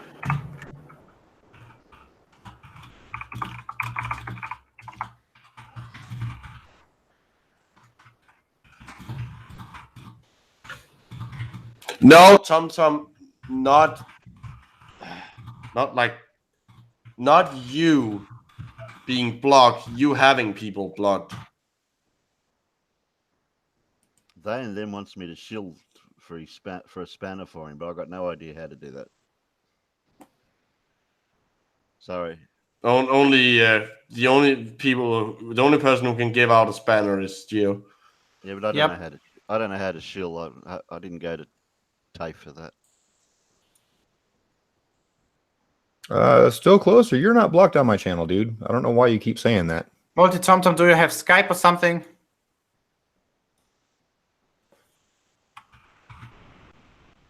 Somebody did, though, because you did get put in my hidden users list, but it wasn't me. But now you're all still closer. The problem with having mods on a channel is if they say hide this user from the channel, it will actually put them in your hidden users list. Okay. And most of the time when people block people on my channel, it's usually for the 300-second timeout. But if I don't catch it where they say hide this user from channel, yeah. So yes, still closer. You were on my hidden users list because somebody did block you from the channel. You are no longer on that list. The only people I have manually added is the Nathan Oakley and Socks. I do remember hiding MultiT0mt0m from one of my chats, which I didn't do a timeout. I actually blocked him. Still closer, as I just said. I just seen you on the list. I have removed you from that list. Okay, but I'm not the one that put you there. MultiT0mt0m, I give like 2 more minutes to actually reply to my request on you actually sending me something so I can send you the invite link. Because if you want to join, you have to give me some possibility to actually invite you. And currently I don't have one. So for example, you can reach me under Discord under the name Geostreber #4475. Or obviously you can reach me under Google Hangouts. I've sent you an invite, sorry, not invite, a friend request there, but you haven't answered yet. So please do that right now if possible. Otherwise, I have simply no possibility of adding you. And Mave64, regarding the Discord thing you just wrote, I'm pretty sure that's not his actual email address. It's tomtom@kakusnes.com.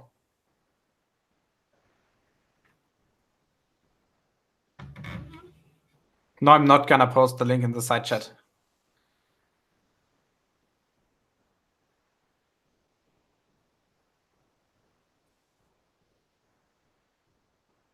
And like I said, yes, MultiT0mt0m was actually hidden from the channel during one of the live streams on my channel. So yes, he is on that list intentionally by me. Now, that being hidden on my channel will not block him from joining a Hangout. I actually have to go to his channel and block him there, which I have not done. So he should still be able to join. Spurs is another one that I've manually blocked on my channel. Oh, I haven't talked to Spurs in ages. I think I may. I've got a feeling I spoke to him one time on a debate somewhere. And of course, you know, Panana on many of his sock accounts. That's basically most of my list is Panana's socks.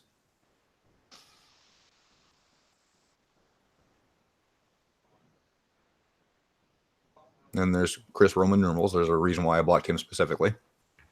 Twitwit.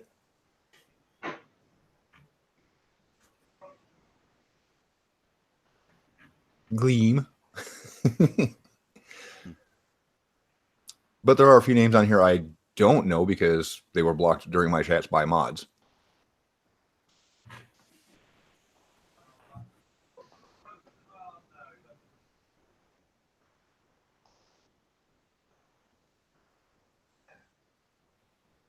I'm never quick enough to block anyone or whack anyone. So now MultiT0mt0m has apparently fallen silent.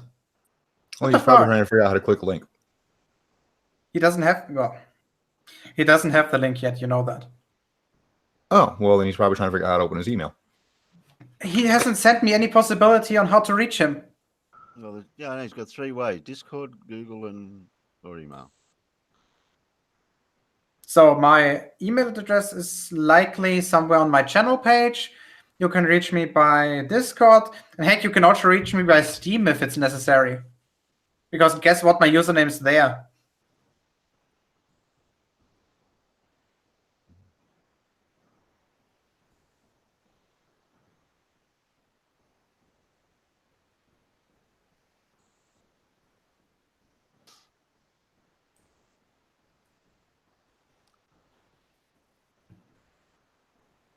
All right, so if he chooses to actually reach me in some way, we're going to talk to him later. Before we do that, there's still the Riley challenge. I was going to say, you kept me in here this long, damn it. Get me out of suspense. Yeah, okay. So I had a chat with Riley earlier. Why would you do that? He texted me over Steam. Because that's apparently the only place where he didn't yet figure out how to block me.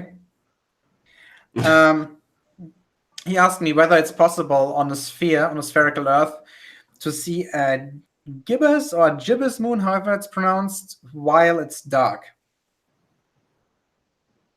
And you also, no, sorry, the other way around. Whether it's possible to see a gibbous moon while the sun is up, and whether it's possible to see a crescent moon while it's dark. Hey, Tom. In order for us to send you the Hangout link, you have send the link in Hangouts. He's asking. Okay, then you have to accept the friend request. Otherwise, we can't send it to you. Okay, I think I need to share my screen at this point. Yeah, I need to see how he worded this because it sounds like the answer is going to be yes and yes. So, MultiT0mt0m. This means pending request or message or invite, pending invite. Obviously, I sent this to you on, let's see, 13th of January, yet you're not answering.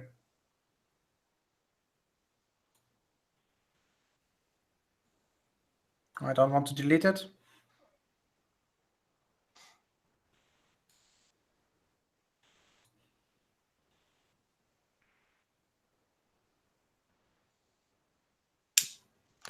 So how's the weather over there at the moment, Sean? Cold as fuck. So, okay. Now he says he doesn't receive one. MultiT0mt0m, can you reach me somewhere else? Discord.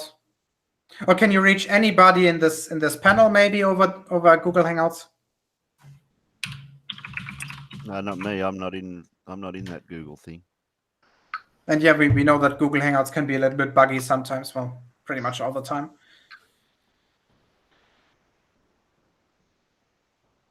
Hey, we're above freezing now. It's 34 degrees. It only feels like 24. You'll start thawing out. You can come to Germany. No, I'd rather not have that here. I don't know how to convert it, but it's been actually MultiT0mt0m. You could actually go to Austria because that way you would increase the average IQ in Austria and the one also in the UK. No, we don't need any more of them in the UK. Thank you very much. No, he's leaving the UK. That's the point.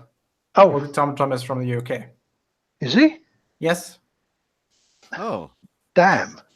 Okay. Well, while we wait for him to figure out. Yeah. So let me actually read what Riley said. Okay. That needs a little bit of scrolling. Okay.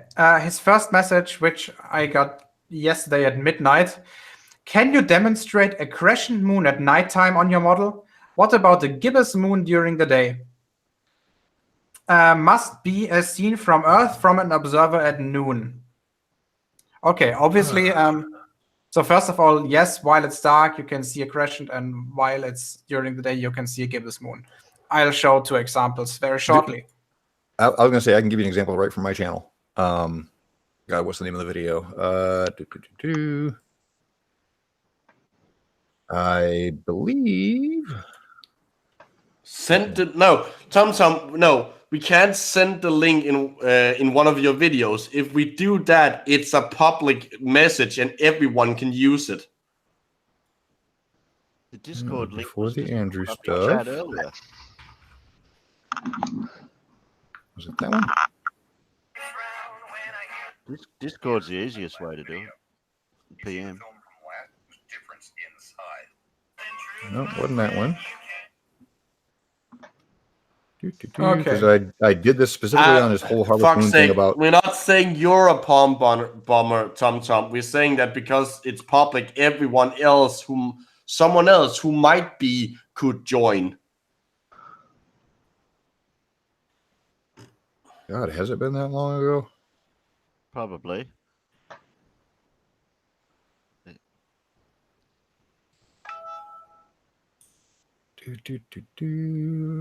Well, I mean, Sean, Gio's already demonstrating it. Oh, fine. Yeah, okay. So this is the position, Liverpool, Britain, UK, in 2 days, 22nd of February. You can check that if you want, if you don't believe it's correct. Okay. So obviously we have a gibbous moon. And actually switch off the ground here for a second. And as you can see, it's burning. Yeah.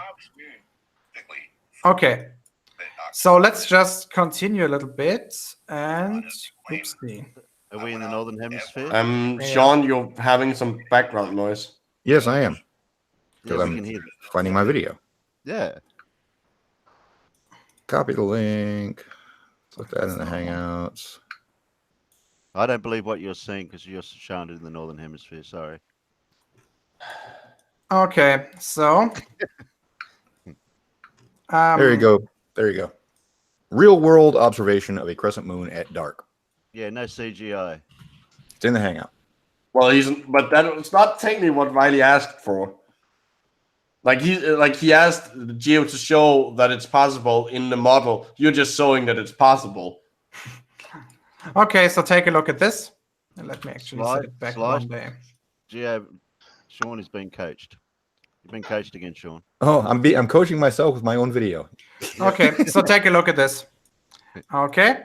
So actually, let's go back 2 more days. And I think, yes. So 3 o'clock in the morning, illumination about 50%, okay? Now let's go 2 more days further ahead. Now this is less than 50% illumination, therefore it's a crescent moon, right, Sean? Yeah. And it's 4 o'clock in the morning. Sunrise, let's see.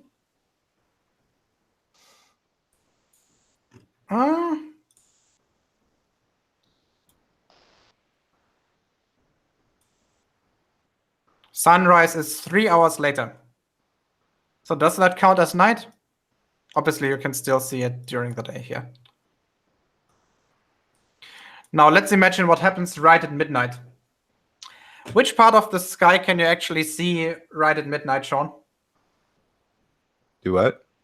Wait, I think I need a different software for this. Come on. Because I already did this in GeoGebra.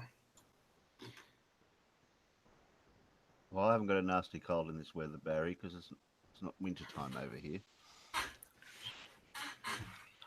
Crescent. Yes, okay. So for those who don't know this one, a black circle, that's the orbit of the moon. Basically, if we zoom in here, I can rotate the Earth. Interestingly, I set the hour 0 to noon, but whatever, that'll do. So let's set it to midnight, which would obviously be hour 12. Now, actually, I think I need to change this one a little bit. Are you looking for a crescent moon with sunlight? Yeah, no, wait. Not yet. No. I'm looking for a gibbous moon during sunlight. But you'll see. So he specifically requested on a footage from a crescent moon during midnight. Okay, so let's zoom in here. This line here, that one represents the horizon of the observer. So the observer standing here. Okay. Right now, I set the moon angle to 180 degrees, which means that it's a full moon and the moon is setting over here. Obviously, we're dealing about something that is on the equator at the moment, because this is a 2D representation. Yeah. Okay, so the part of the sky that the observer can actually see is only everything to the right side of this line, because the left side of this line, that's below his horizon. Okay, so at midnight, you can see the moon from this position. Well, it's the other way around, but whatever. From this position anywhere to this position, no matter where in its orbit it is. Like, well, if it's somewhere between here and here in its orbit, anywhere on that line, you'll be able to see it at midnight. Well, that's assuming that you're in the middle of your time zone, obviously. And at the equator. And the equator, yeah. So if you set the moon angle to 270 degrees, that's like right the border between being a crescent moon and a gibbous moon. Or is it then a waning moon? Whatever. Yeah. So you're looking. What footage is being looked for? Sly, we're looking for footage at midnight of a waning moon. At midnight of a crescent moon or at noon of a gibbous moon. Okay, well, you're not. I don't think you're going to get a crescent at midnight. Tom's saying he can't get in. Just not about not Sly. That's the point. Because per definition, crescent is where the illumination is somewhere between 0 and 50 degrees. Right, and I have that actually right here. I have that in video form. You have that in video form. Okay, that's probably better than what I have. My own personal video. I shot this. And you'll see in a second here, I zoom out. This is probably about 6:30 in the morning. I don't remember what. I can look up the date, but it's like 6:30, maybe 7 o'clock in the morning. Yep. And what do you call it? Obviously, this type of observation is easy to get. Yeah, very easy. Okay, but Riley is specifically asking for why it's possible or impossible on a spherical model to see a crescent moon during midnight. And I'm trying to explain to him why it depends on like where exactly you draw the line between crescent and gibbous. Well, on top of that, what do you call it? It just has to do with the fact that from an angle, the moon is closer to the sun, so therefore there's not enough angle for it to be away from it to be seen at midnight. That just doesn't work. What I need to address something in chat here real quick, because Ute in the chat calling people cowards that block flat earthers. You are the king of blocking people. There has been many times where you have actually waited for people to talk in chat, and then you say, "Thank you for talking in chat. Now I have you blocked." You are the king of blocking people. Okay, TomTom is saying that he can't get in because someone has him blocked, or he's blocked someone or something. So he's asking you to have everyone leave, have him join, and then have everyone coming back in. I know it is. It's me. Oh, and guys, if you would share my screen for just a moment. Yeah, wait a second. It's getting complicated at this point. I'll go ahead and duck out because I do have him blocked on my channel for because I live in Germany. He decided that it was funny to say "Sieg Heil" to me, and plus I don't appreciate his mocking and disrespect towards veterans. So I'll go ahead and duck out because I am the one who has him blocked. Yeah. Okay, so Hillel, I'm sharing you now. Okay. This is gibbous moon in daylight. So just putting that out there. You can stop now. Can you give me the exact time and date and location? Stop sharing my screen for a moment.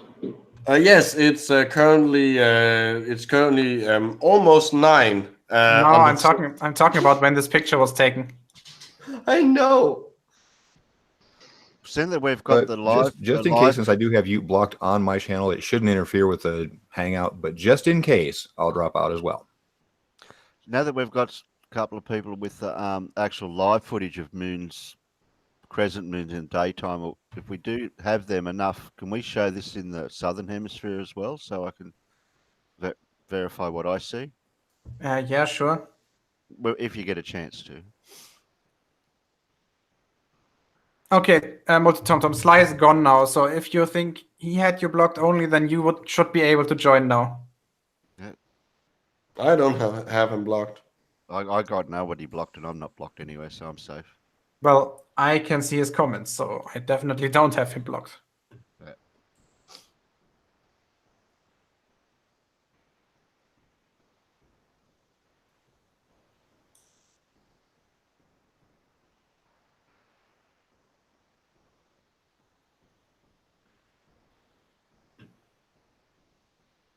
Oh, for fuck's sake.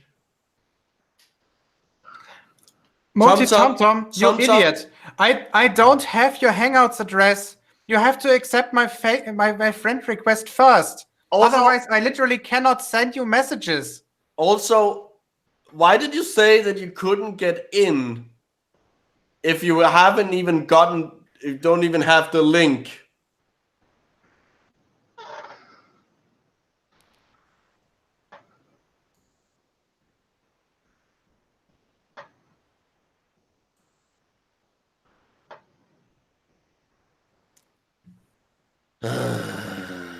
Okay, let's do this first. So, Yeah.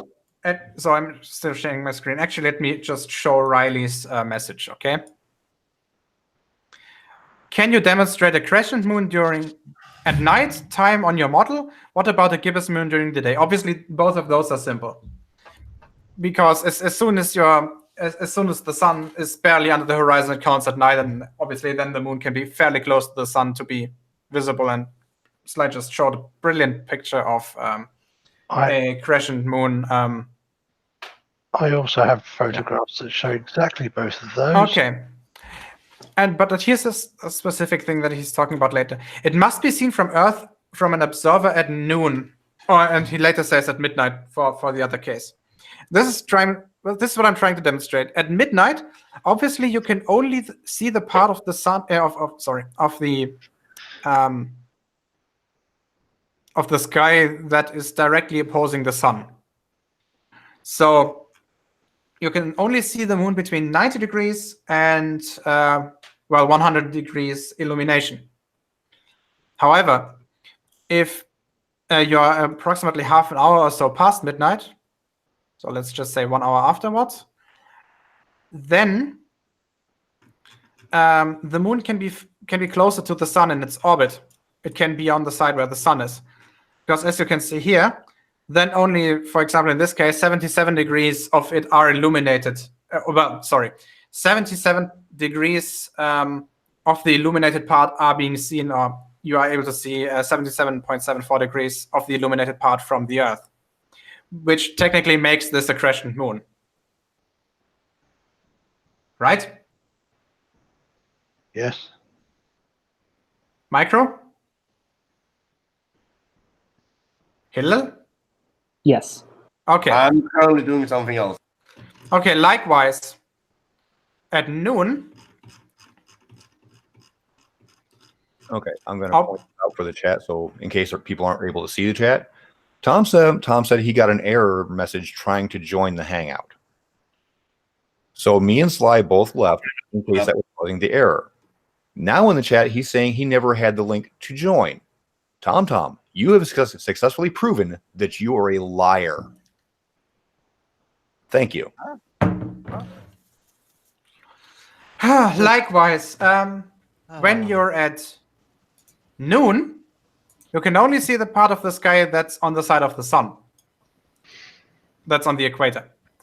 That means that the moon as seen then can only be in an illumination between 90 and 0 degrees. Well, as seen from the Earth. Hey, MultiT0mt0m, if you never said you had the link, then how was it that you were claiming that you couldn't get in because you were blocked? You lying sack of shit. Can I maybe please finish this? Sorry. We can annoy MultiT0mt0m later. So again, if you're at noon, the maximum illumination you can see on the moon is 90 degrees. However, half an hour later or half an hour before that, so 23.5, let's say 23, then the moon can be much further back in its orbit, closer to being a full moon. And for example, here you can see that at a moon angle of 258 degrees, 1 hour before noon, you would be able to see 101.74 degrees of the moon being illuminated, which is more than half of the moon, which means that it's a gibbous moon. So yeah, both is possible, Riley, as long as you're not like directly at midnight or directly at noon. And obviously this implies that you're in the middle of your time zone, because when you're like on the western or eastern edge of your time zone, then everything that's happening in the sky is like shifted for a few minutes because the time is not like adapted to that. Okay, I'm finished. Now we can call MultiT0mt0m out as a liar. Since it's been in a Hangout previously, if we send it in that chat, we should he should be able to see it. Yeah, I noticed that straight away, Sly, that he said, yo, I can't join. Oh, I didn't get the link. Well, how did you know that you're blocked? Right. Ah. I mean, I have no problem outing the fact that I have him blocked on my channel. I find him to be a, disgusting fuck. But, and I'll dive out when he goes to actually try and join up. But he did say that he was he couldn't get in because he's blocked. MultiT0mt0m, Laura, you fat gimp, I can't get in. No, but that could Direct quote. Yeah, but that could mean a lot of things. Oh God, no.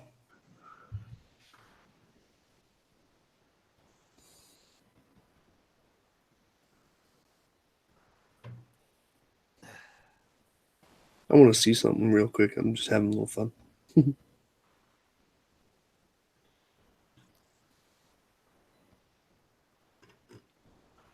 I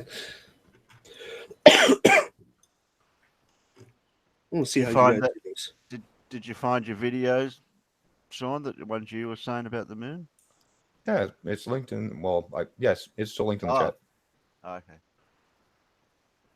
I had to step out for a second. I think. Yeah. I have to scroll back up.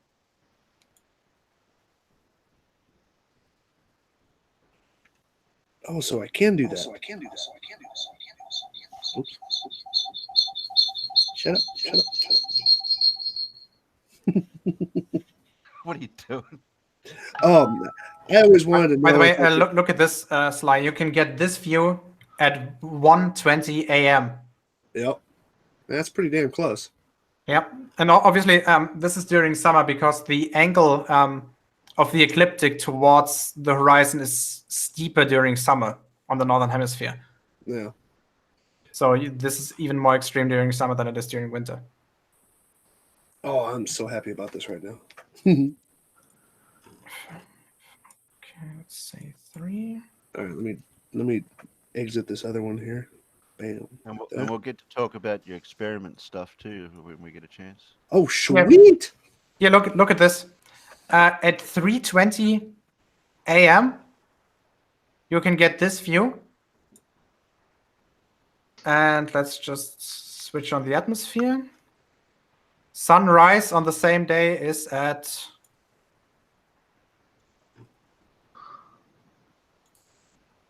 at least 2.5 hours later. Can someone scroll up a little bit and screenshot something that you just said? It's right below the 0132 comment. You mean in the side chat? Yep. Yeah, It's going to be there anyway, unless you block him during this. I don't want him to retract it. Oh, okay. I'm up. Which one? Somebody screenshot that because it's really interesting that he says only MultiT0mt0m and John Watson are legit, but yet he goes to every flat earther and every flat earther video that exists and sucks their complete dick. Currently screen sharing. Oh, this will get super meta very soon. Where exactly is it? Can you tell me the exact time? I don't have my time. I can't do timestamps on the phone. There it is. Yeah. At 9:04. This one. Only Utah and John Watson are legit. No, Ute is the one that says it above that. Yeah. Oh. Yeah, because Ute goes to every flat Earth video and just totally praises them for everything they ever do. And right there, he's saying that the only one that's legit is MultiT0mt0m and John Watson. Was Utah ever in the Hangout? I think Ute's been in 1 or 2, but they're flat Earth hangouts. I don't think we're going buddy boy on him. You don't sound very disappointed. No, well, buddy boy, as in, I don't think that they're the same person. Okay. Yeah, hello, we can do that. Yeah, and there's a reason why MultiT0mt0m told you to boot everybody and then invite him after, or invite us back after you join. Because if you boot us, we can't rejoin. That's what his whole goal was, to have you kick us out. We volunteered to leave, but he still wanted you to kick us out. I'm all right. I know I'm safe.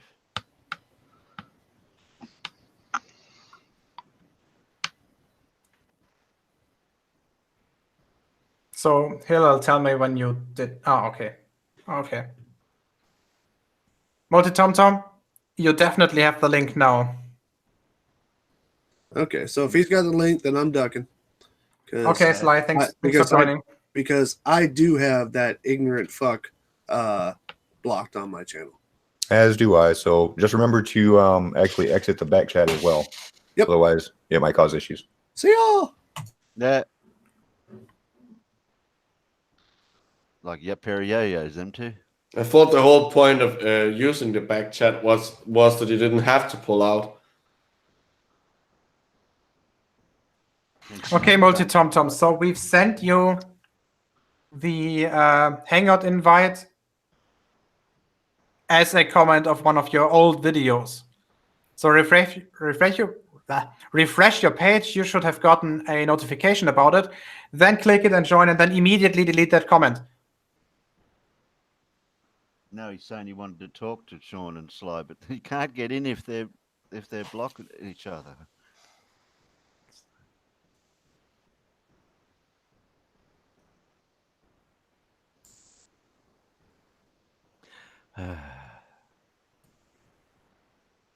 Why does things have to be so difficult?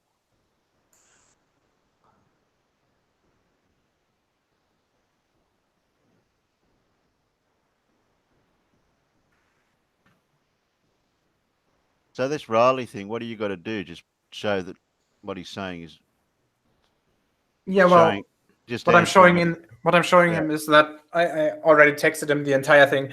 Right at midnight, if you're in the middle of your time zone, you won't be able to see that. But a little bit before, after that, then yeah, on some rare days you'll be able to see what you requested. But obviously, in both cases, you'll be close to 50% illumination. In one case, right, a little bit more. In the other case, a little bit less. Yeah, Hillel? I was going to say, do you want to just give a quick check to that image that I showed to see how well it fits? Wait. While we're here. And what time of the year was he trying to put this to? Or any time? It doesn't matter. He just wants to know whether it's possible or not. Mine was November 6th, 2017. And you can set the location to, I don't know, Mr. Thrive and Survive has been interesting lately. You can set it to Phoenix, Arizona. November, which one?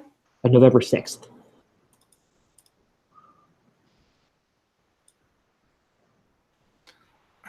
Location, Phoenix, Arizona. Time? It was about 8 o'clock in the morning, if I remember correctly.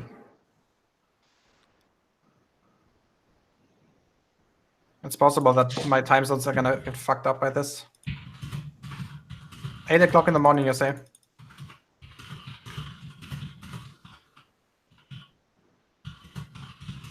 There's the moon. Oh yeah.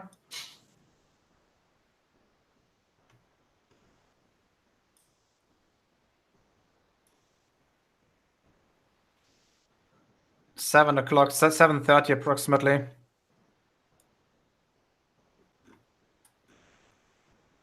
Yeah, that'll do just fine. Yeah, that's like 85% at least illumination. Yeah. Yeah. How low in the sky is it? That's in the northern hemisphere. It's barely above the horizon. It's at 9 degrees. Yeah, so we have it in the model and we have it in reality. And both match.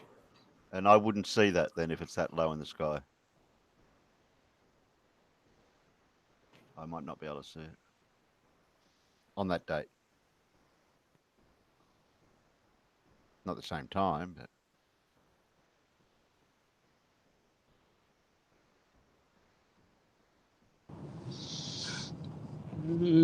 Now Ute's trying to threaten us. Who? Ute? Who? Who? I don't know who he is. I don't know, someone who's never actually managed to support the bullshit that they spew. Yeah, Oh, okay. not worth the time. Okay. I'm only learning these people who they are.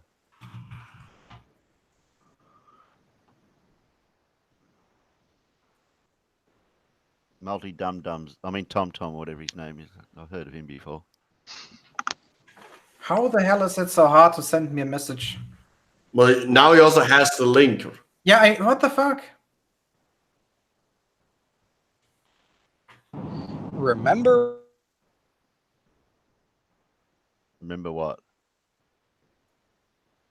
No, just remember. It's a good general advice. Yeah, remember. Yeah.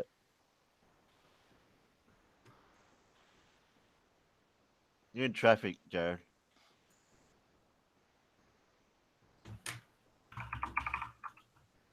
How long should we give him?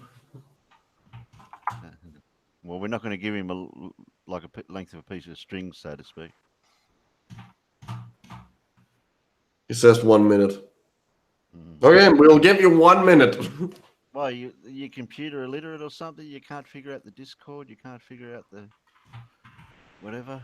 This isn't even any of these. This is literally just clicking a link. Yeah.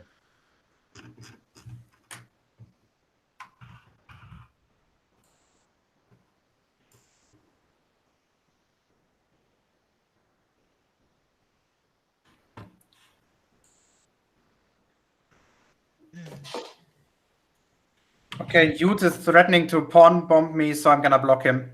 Yeah, well, I read that out before. That's why.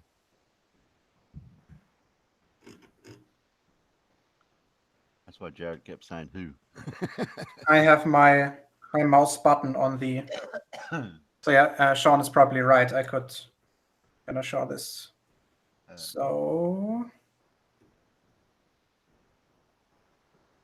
take a look at that. So if he does that, we all know who's to blame. I keep my mouse cursor on the stop broadcast button, just in case. I mean, as long as you're presenting... Not necessarily. Remember, we had the case twice where they actually managed to throw Sean out of his own Hangout.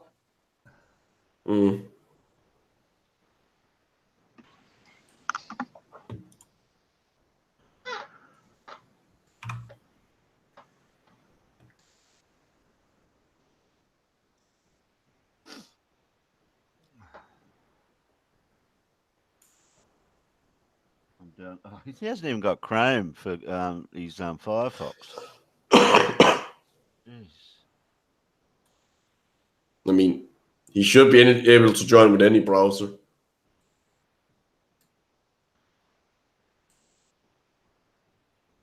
MultiT0mt0m, you've been on Hangouts before. You shouldn't have any issue joining once you have the link.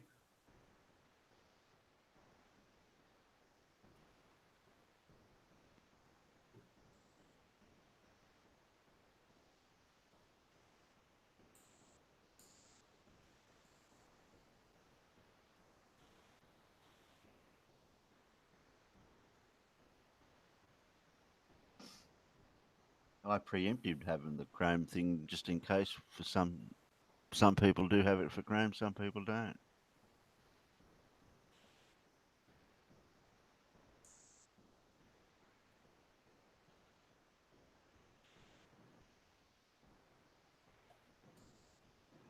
Yeah, Toad City, exactly. MultiT0mt0m, you've been on my channel various times in Google Hangouts. That means that either you're lying right now or you just deleted your browser or something, which I don't think you did, because who actually does that? You take one and you stick with it forever. And actually, the last one was like, how much time ago? Maybe 3? It was on the 13th of January. Was that the last time? Yes. Okay, then maybe 6 weeks, whatever. Oh, you reckon his Chrome theft up last night?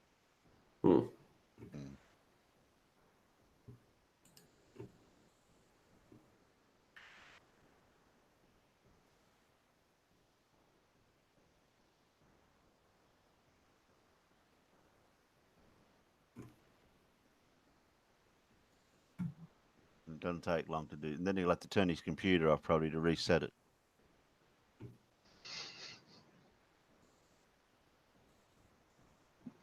I didn't have this much trouble last week, even with a power cut.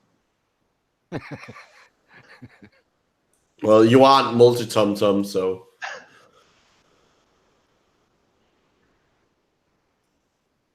No, but if anything's going to give me a hard time, it's going to be a computer. Well, the trick is always to have a replacement computer ready. Yeah, the Iron Horse 72, you're probably right. I should rename this Hangout to MultiT0mt0m Internet. That's it.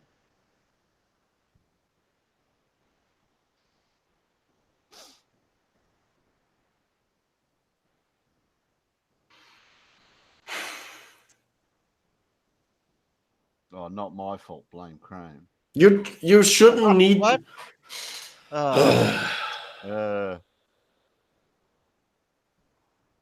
Yeah, Sean, that was a jab at you. Well, I missed that one. Actually, Sean, yours would be called Sean Hufford Can't Computer.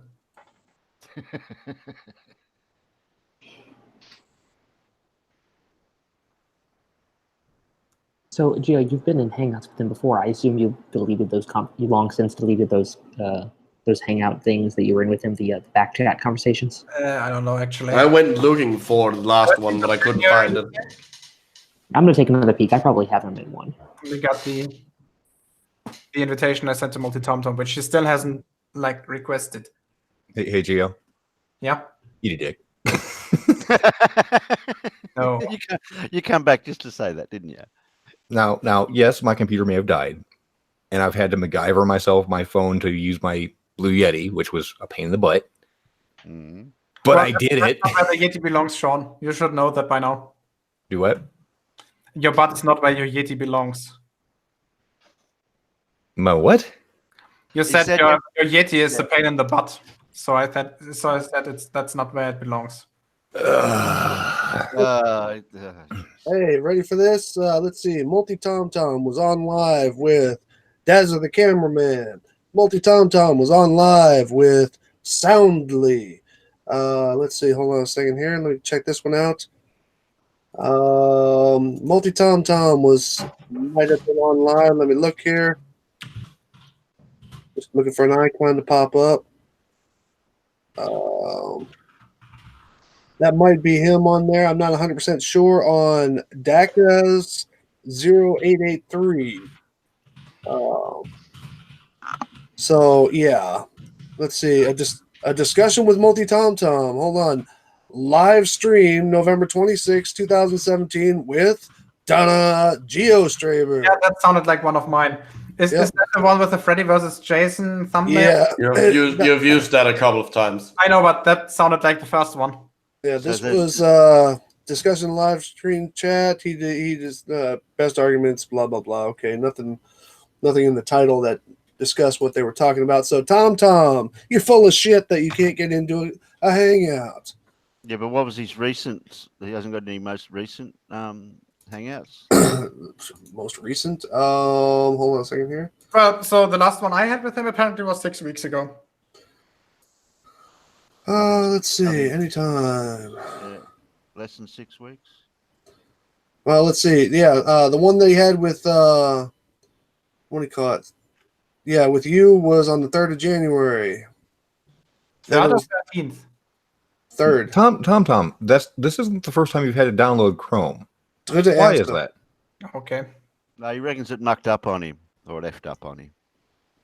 What? He got his stuff knocked up. Here's what you do, Tom. Stay off the porn sites. You'll be okay. Trust me. I know you're into guys, but stay off those porn sites. Wait, looks like you got another one. Oh yeah. Sly you plonker. I'm downloading Chrome. you dip shit. He had to delete Chrome last night. Yeah, he had to get rid of his browser history. He got tired of all the gay porn sites popping up for ads. Actually, Sean, it was just pictures of you. I don't know. He says I'm hot. Doesn't know what an incognito tab is then. Must be the Private browsing. Reporting for duty. By the way, in Chrome, it's Control-Shift-N, just for your information. Oh no, not Shift-N. Shift in, shift out, shift in, shift out. No, you weren't there for my horrible performance on Blender. everybody kept on saying, "Just hit end, just hit end," and I had my shit set up differently than they had it. And it was horrible. Will it blender? That's the question. Was that? Will it blender? That's the question. Mm-hmm. Seriously, nobody got that one.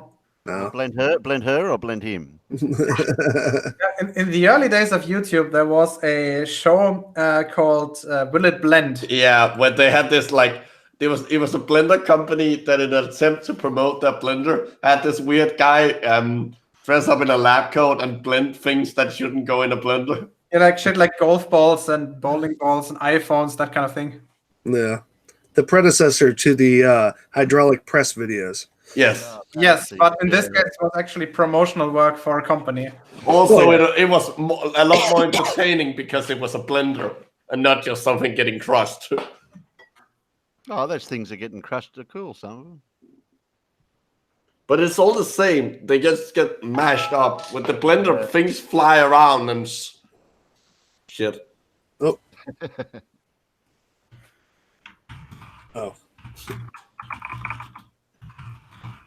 Oh. Jared, if you're driving through tunnels, you probably shouldn't be typing. Damn tunnels. How about damn people who are using their phone while they're driving? we did hear a last word from him, but it was only just the one word, and after that, we never heard anything after that. Then the tunnel people got him. Yeah. Not the tunnels themselves, the people who live in them. No, he's back again. I wonder if he can finish the sentence. What he Well, before I get to that, hey, Sly, how risky is it to drive 10 kilometers an hour? Depends on where you're driving. In a tunnel. Downtown Boston. That's dangerous. Why are you speeding, man? 10 kilometers. Yeah. 10 kilometers an hour, creeping through the remnants of the Big Dig. Yeah, fuck that shit. Why are you speeding? It's speeding there, yeah. So I guess TomTom's like disappeared now, or what's up? Oh, of course. Well, apparently Chrome is taking a long time to download. Shit, Chrome's not even a meg large. No. He's been in Hangouts before. He is being a fucking pussy. No. He just recently said that I think he said he deleted it last night. Yeah, really? He had too much porn. Convenient. Well, I don't want to wait for him anymore. I'm gonna go watch R&D. So that's a loyal fuck. Bye. Maybe that's why it's going slow. He's sitting on his case. I'm still on the case. Yeah, okay. Got somebody in here that says Jared is about to slam into another dead cell zone. Okay. No, I'm out of the tunnels now, so I'm good. He's not a gamer. Sean, you're not muted. I know I'm not muted. All right. Who's not a gamer? Who's not a gamer? Yeah. Who? Me. Yeah, you. Fly. No, I'm not a gamer. Yeah, Dad was wanting to know if you guys played Wizard over there in Germany. Wizard 101. You would have to ask Geo. No, Geo, do they play Wizard 101 over there? I don't. Geo doesn't. Never heard of it. Oh, he's speeding. Look, the needle's gone right around. Oh, an automatic. No, he's riding the brakes. Seriously, nobody's calling hypocrisy. I'm just wondering why the little green light is clapping at him. What does the green light say? And why is it talking? Yeah.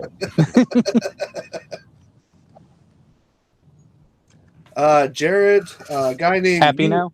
A guy named You Wished says hi. He's one of the vets on the Yeah, that's what he panel. says. Mm-hmm. I just figured you probably couldn't see the chat. No. Athens 619 asks, who still plays Wizard 101? Deb does. Okay, Tom, I'm giving you let's say 5 more minutes. If you haven't shown up since then, I'll end the stream. Now, if we're gonna date games here, honestly, I have what do you call it? Command and Conquer 0 Hour, and Age of Empires 2 Oh, up nice. on my shortcuts list. So The normal one or Nice. the definitive edition? no, the definitive edition is actually Age of Empires 1. I was hoping it was going to be 2, but it wasn't. What was it called? Age of Empires 2 HD. You can get that on Steam. Yeah, well, I think the oldest RTS I've got is Total Annihilation. Well, I mean, these are two games that I play regularly. Look at this. Isn't this beautiful? You mean all those icons? Clean up your fucking desktop. That icon. I recently bought Anno 1600 too. Oh, jeez. It's surprising how hard this game is if you're not cheating. Oh, you got Counter-Strike? Yeah, obviously. Well, that's the one of the funnest LAN games there is. I miss LAN parties. I do too. Sly? Terrorists win. Did you play Portal? Portal? No. You have to. No, I never got into big games. Whenever we all got together, we played. First one literally takes 45 minutes to complete. Yeah, it's more of a tech demo than a game. No, we used to play Supreme Commander. I have not played. We played Unreal Tournament. We played Unreal Tournament. I used to build my own maps and all that. So, Sly, next time there's a Steam sale, you're gonna buy Portal 1 and Portal 2 for like maybe €3 or so combined, and then you're gonna play them and you're gonna enjoy them. Okay. I actually co-created a couple maps for Unreal Tournament. Really? Well, we used to just get Unreal Engine, and there was that what do you call it? You can get the mods for it, or you can enter mods into it. And we used to make our own things. I made it like I always like the ones where you're actually supposed to be like miniaturized, and the map is like a big room or some shit. And and I made one of the bar that we all used to hang out in, and oh man, we just destroyed that place like over and over and over again. I always had fun. One of the maps I helped make was a really neat twist on using portal doorways to where we would actually resize the map. It was literally just like a duplication of a small map, duplicated like really, really huge, so it looked like it shrunk. Oh, okay, I get you. Yeah, but it's actually a separate map. Yeah, that'd be cool. So I guess TomTom's just gonna be a bitch. Bitch made. Because I'm sorry, I have a really slow computer over there that's still running Windows XP, and I'll bet you I can get Chrome on it. I could start it up, log in, get Chrome on it, and join the Hangout in the amount of time that he was here. Not the newest version, though. You will have to find the latest one that doesn't require. Shit, what was it? There's some piece of the operating system which almost all browsers require now. And XP doesn't support that. So you have look at this. Send the link again, he says. You still have the link, you dumbass. Let me guess, you deleted your other browser. No, even then, if he deleted the other browser, all he would have to do is log into the platform that the message was sent, and it's there. Yeah, no shit. It's kind of like your email. If you uninstall your browser, you don't lose your email. You just got to log in again. Dumb fuck. And it seems to me that his YouTube is working just fine. Otherwise, he wouldn't be here. Yeah, imagine that. Just admit you're afraid, Tommy boy. Just admit it. And full of shit. Well, he does claim to be a Christian Muslim, so what's that tell you? Well, honestly, that doesn't bother me very much because they're worshiping the same God. But, what do I know? Really? Yeah, it's just one has... Well, no, they both have pedophilic tendencies. So. Well, that too, yeah. No, I always love to acknowledge the difference in the religions. Has nothing to do with the God that they worship, but the dude that they're following. Yep. Are you really going to try to play a Portal game on the Commodore 64 emulator? Oh, yeah. Oh, my God. Hey, that's super awesome. Let's see. Yeah, E. I was watching a video last night where bloke was connecting up his old Amiga to the internet.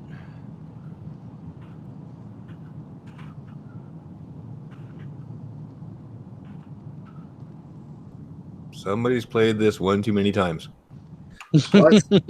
I saw somebody put my old PC Junior, my first computer, put that up on. They got it working with Twitter. Wait a second. You had an IBM PC Junior? Yes, sir. I had the third. I had the third one off the line. Made. Even the 10000 was better, even though it was a clone of the IBM PC Junior. Yep, but the PC Junior, I had the third one that was ever made. Holy shit! Really? Yep. My father worked for IBM, and what do you call it? His Tom is here. what's that? He's here. Right at the 5-minute mark. Imagine that. Okay, so I gotta stop this. By the way, if you guys enjoyed this game, it's free, so you can just download it. Obviously, you need an emulator for this. I recommend using Vice. No, I'm still trying to figure out on how to convert that to a cassette tape so I can play it on my actual C64. I have one of my favorite little doodle games like that is Warehouse Guy. Okay, Tom, can you say something, please? Because we so far haven't heard you. So much for being blocked, huh? Wait a second, Sly. Tom, please say something. I did. I said something. You're very silent. We barely can hear you. I'll turn your volume up all the way, okay? Okay, say something now, please. Something. You're still very silent. Please check your microphone settings.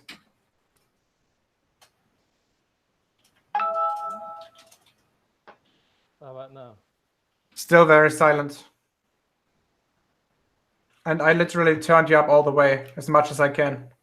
Yeah, I think it's the Chrome that I just downloaded. So no, it's not. Yes, no, it's just you're too far from the mic because you just got closer and it was louder. Yep. If you could get a little bit closer to the microphone, that would be awesome. I've got a headphone. I've got a headphone on. Put the literal microphone closer to your mouth. Yeah, like I do, so I can get hurt. So I'm heard. It is. It's. I'm almost sucking on it. So. Well, I have to. Well, You're used to that, so. Yeah. Nothing new. Nothing new, Tom. Okay, so Sean, remember the question you wanted to ask MultiT0mt0m? Yeah, you said you were proving the aether. What is your proof of the aether? The proof is in the video. You provided no evidence that the aether exists. What is your proof of the aether? You said you proved it. Yeah, I proved it. It's in the video. No, you asserted it. You did not prove it. Speaking does not prove.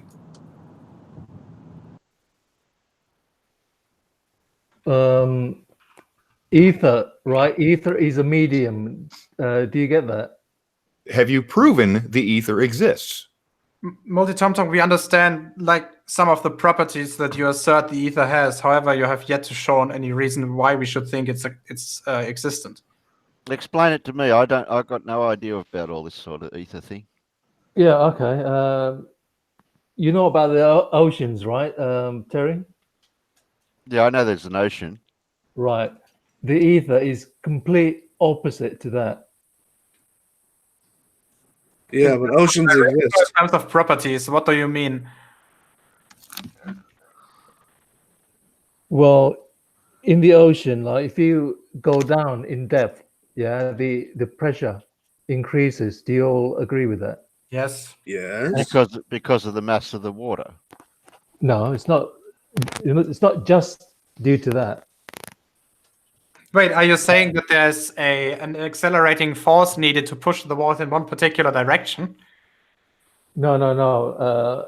You see, I know where you're going to go with this. You're going to go with gravity, right? When you talk about forces. Tom, he's waiting for you to go somewhere with this. You guys automatically assume gravity, which has never ever been proven. Yeah. Except it's been measured. Wait, stop. Please don't give him the possibility to actually change the subject. MultiT0mt0m, we're talking about your supposed ether. How the heck does it work? Well, it is like a vacuum. Like if you can, what you call space. All right, it has all the properties, right? Which are? It's devoid of matter, except the sun, the moon, and the stars. So It's it's a vacuum. it's like a vacuum, but not quite. It's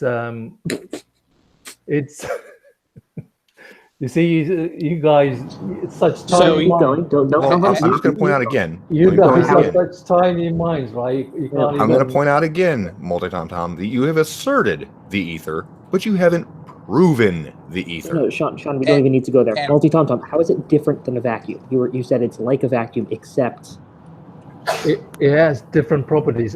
Vacuum. such as The vacuum you guys talk about is the ones you create down here in a lab, right? Down on No. Earth. No.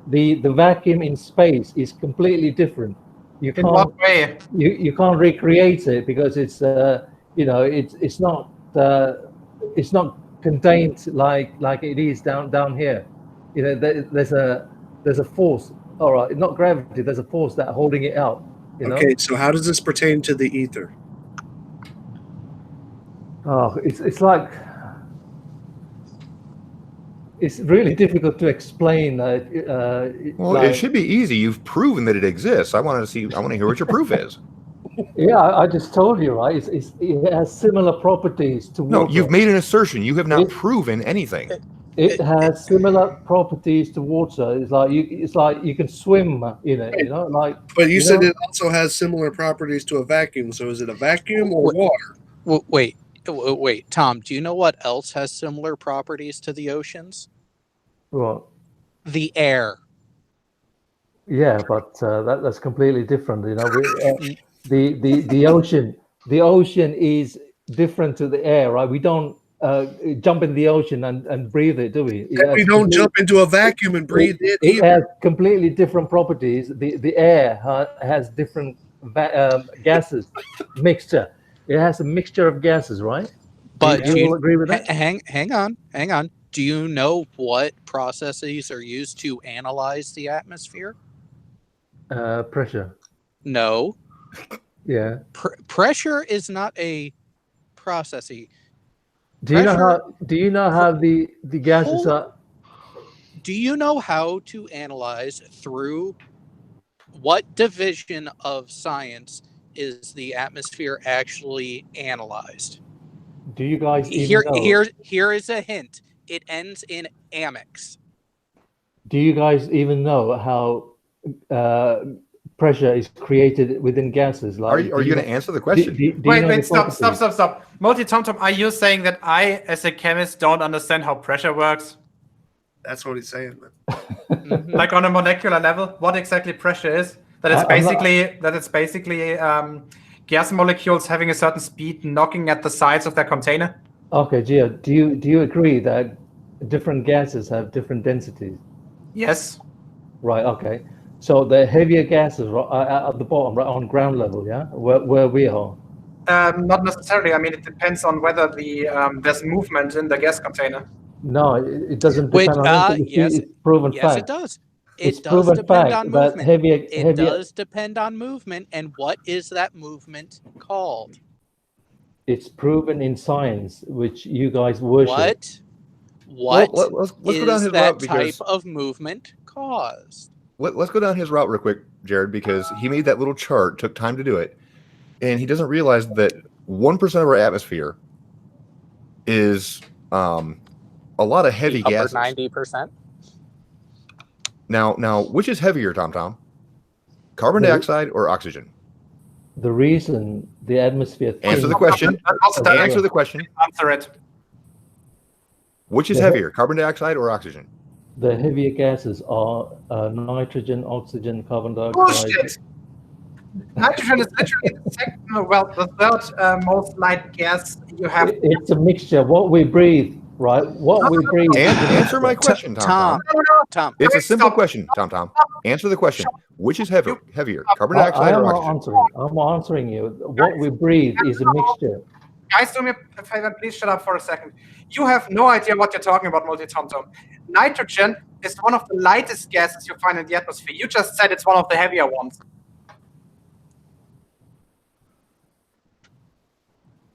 Do you know what the molar mass of biatomic nitrogen is?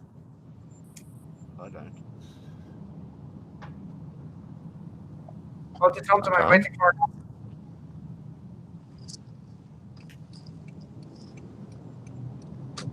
Nothing. To answer your question, Jared, is that my initials, that word, or is that something else I'm thinking of? No, what I was looking for was fluid dynamics. Oh, fluid. I was thinking of T. I was thinking of meteorology. That was a little bit weirdly phrased, Jared. So MultiT0mt0m, I'm still waiting for an answer. He's still here? Yeah. Officially, he's still in the Hangout. He might be Googling. Tom. The gerbil in his head just committed suicide. Okay, so while we are waiting for him to return, which, I mean, it's possible that he had dropped out, which would be at a really convenient point. Yep, there he went. I had so many more questions. Explain this to him. He made the claim that, quote, nitrogen and oxygen are among the heavier gases in the atmosphere. Okay, so the gases you actually find in the atmosphere are, well, let's just start from light to heavy. He conveniently says chrome fucked up. Okay. As you said correctly, as he said correctly, starting with hydrogen, you have a little bit of hydrogen there. Like, you can check the actual amount. It's like the parts per million, few parts per million. A little bit of helium. But then the third lightest gas is actually already nitrogen. Nitrogen has a molar mass in this. Well, he says chrome fucked up on him. Let him come back in so he can answer your question about molar masses. All right. I want to get back to the ether. So link still works there, Tom. You can come back in anytime. Just understand, you still have a question to answer. So now he's going to spend his time in chat, but he's not going to come back in. Yeah, MultiT0mt0m, get your ass in here before you start chatting. Yeah, Chrome fucked up just as he was cornered on a question or cornered on something that he proclaimed was wrong. Well, I was trying to keep it simple, like the KISS thing. Well, he wouldn't answer whether oxygen was heavier than carbon dioxide or not, which, by the way, Tom, going by your little assertion about how heavier gases are at the bottom, we would all be dead because actually, carbon dioxide, according to him. It's one of the reasons why it sometimes happens that when carbon dioxide gas is pretty much farted out by lakes, which happens sometimes. And if the wind conditions are right, meaning that if there is not much wind, then actually everything in the surrounding area dies of carbon dioxide poisoning or well, suffocation. And according to Tom's atmosphere, that would happen worldwide 24/7. What was that gas they used for the Hindenburg? Hydrogen. That's lightest gas. Not nitrogen. Okay. Well, actually, you can actually also use blimps with helium, but it's actually easier to do it with hydrogen for 3 reasons. Actually, first of all, helium is fucking expensive. Hydrogen is cheap as hell. You can just get it from electrolysis. And third of all, in case the buoyant force of the blimp is too high, meaning you can't get it down again, you can just vent the stuff without any problems because again it's cheap. You wouldn't want to vent helium, which is why modern blimps actually contain systems to actually recover the weight that is lost during combustion of the fuels, right? Because, for example, like blimp motors fueled by gasoline, they would get lighter over time as the gasoline evaporates off as carbon dioxide after being burned. You just bubble the exhaust gas from blimp engines through a solution of sodium hydroxide and thereby regain the mass of the carbon dioxide as, for example, sodium carbonate. That'll bring up my next question is how would you measure ether? How would it be measurable? You can have theory about it, but how would it be measurable if it was a thing? Yeah, I mean, I think the more pressing question is how it's different from. I think the more pressing question is how it's different than a vacuum and how it's similar to water. Yeah. Like we need to be able to say what it is before we go looking for it. Yeah, has it got a property, or is it? If it's got no properties, well, it's nothing. It has the property of being propertyless. Yes. Well, here's the thing. If you listened to his description, he was describing space without using the word space. Space. Yeah. That's what I was getting. Yeah. And I guess the pressure gradient was done by mixing space and air together. It's almost like it's a prolonged transition between the two. Yeah. A big long transition. Wait, did he go away? Yeah, he ran away. He says that Chrome crashed on him, but he was still in chatting away. Ah, yes. Chrome crashed. Yeah, it crashed as soon as Geo was handing him his ass. I guess it's amazing how the timing always works out that way. I wanted to figure out why nitrogen was heavier or lighter. Yeah, he quoted and nitrogen and oxygen is one of the heavier gases. What? Which is bullshit. They are literally among the lightest. Oh, jeez.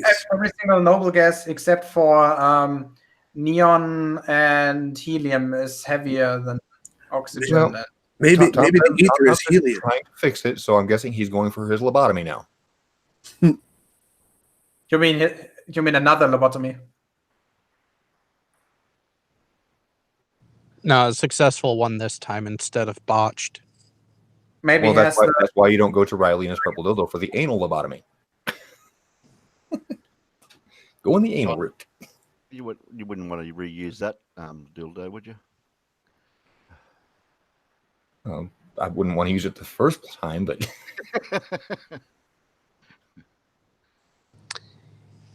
yeah, no.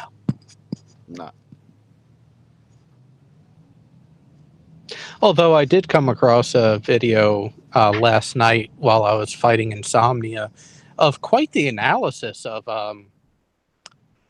Lively's cohort. And let's just say sociopath is not something you want to aspire to be. Oh, let me while we got Riley in a couple of moments here, let me go ahead and put something out here. Geo, didn't you say that something was expressed in my direction? Yes.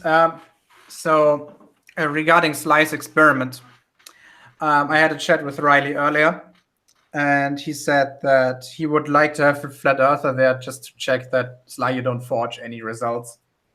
And then he suggested flying over here, which I would actually picking up from the airport and drive him up there. That's no problem. It's like 50 kilometers.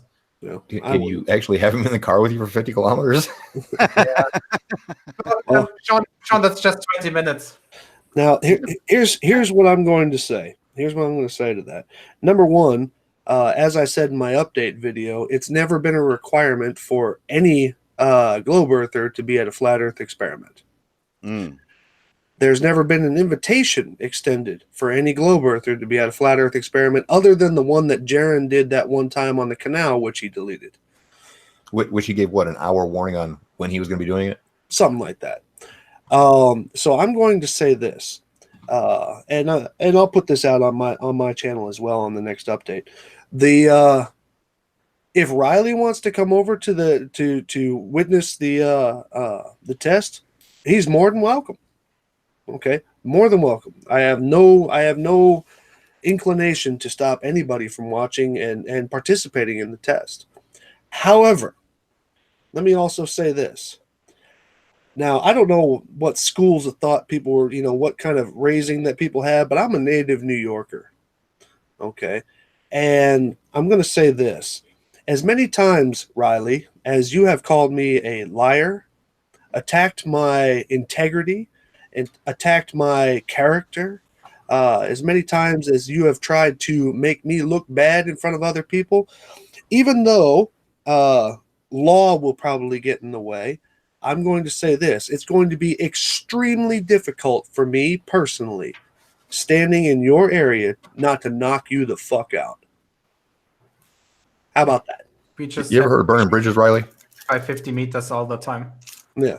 I mean, like I said, I could probably accomplish it because, I have self-discipline. I don't just, let myself go off. However, there is a little bit of something at stake there, and it just kind of comes down to my integrity, okay, my character. And as many times as you've called me a liar, unfounded and unproven, okay, as many times as you have tried your best to make me look like shit and failed along the way, mind you, you and your little butt buddies over there at Nathan's, okay, I'm just going to say that if you want to come over to it, fine. I will offer you no extended courtesies, okay, but it's going to be very difficult and probably best if you stay away from me because it's going to be hard for me not to knock you the fuck out. And I don't mean that in a as a euphemism. 50-foot rule, Riley. 50-foot rule. I mean that as literal. So take that for how you want. And when he's made all the claims about you being liar sly, how many times has he been caught in a lie? Oh my God. I mean, view my channel. You mean my about channel? My channel, for some reason, fucking ended up becoming almost dedicated to him. what today? Well, yeah, how much time you got? just for an example, the next video that I get when I get a computer up and running is going over a certain Discord server that has a bot running that logs deleted comments. Ooh. It is going to feature. It is going to feature every comment Riley has deleted since, God, what? December? Early January? Yeah, Riley, that's coming out to public notice on what you deleted and why.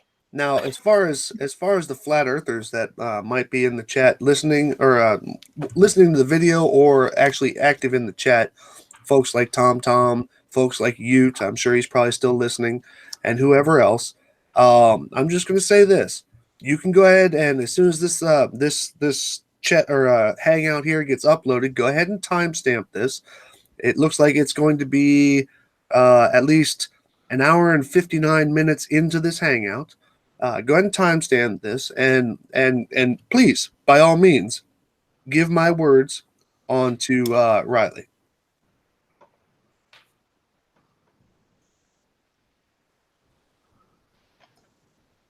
But anyway. Yeah, I mean, obviously we don't want to have a fisting fight at the experiment. Oh, a fisting fight? That didn't know. Wow. Wow. Wow. That didn't sound too good, that did. Yeah, that Did I make a mistake there? Yeah, Yes, Geo. yes, you did. It's not. You take the ing off of that. Yeah. Yeah, but that would only mean that you would beat each other off, wouldn't it? Yeah, but what else do you make a fist for? Oh, geez, Tom. Sly threat and violence? No, I gave a warning. That's what I did.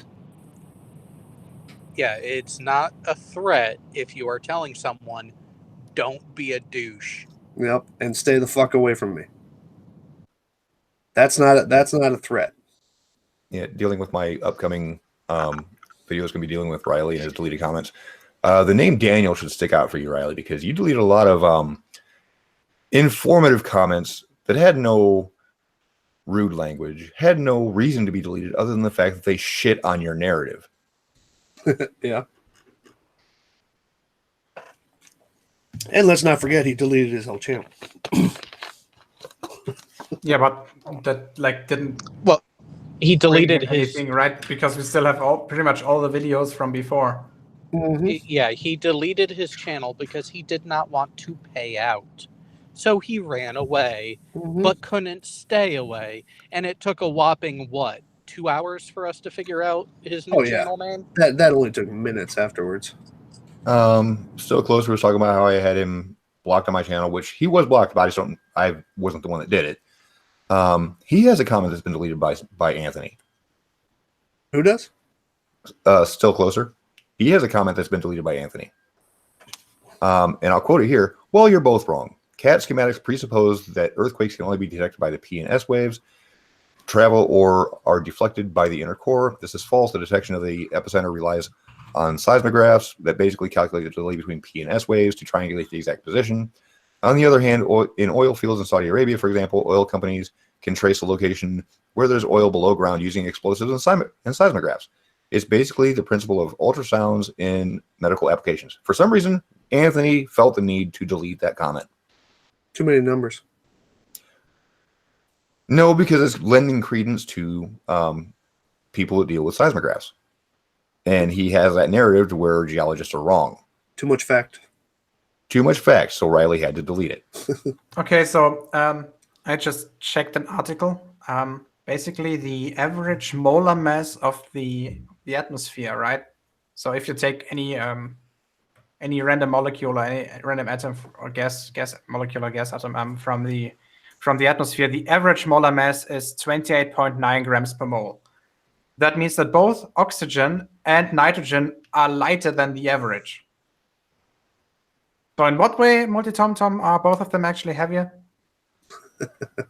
By the way this works is basically you just take the you actually multiply the fraction of each gas and multiply it by its molar mass and add all of those. And then divide it by the number of total elements you have in there. You know, I had a commenter today who let's talk geometry for a second. A commenter today on my channel, no bullshit. He finally declared how much water has to stick to a ball, like a baseball.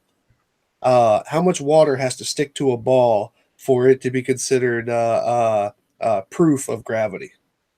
You ready for this? Wait, to what? Baseball? A baseball. 15 kilograms. Nah, not that high. His exact words, let me go ahead and read them here because I just noticed that he just puked all over my channel, so I have to clean it up. But he put on here,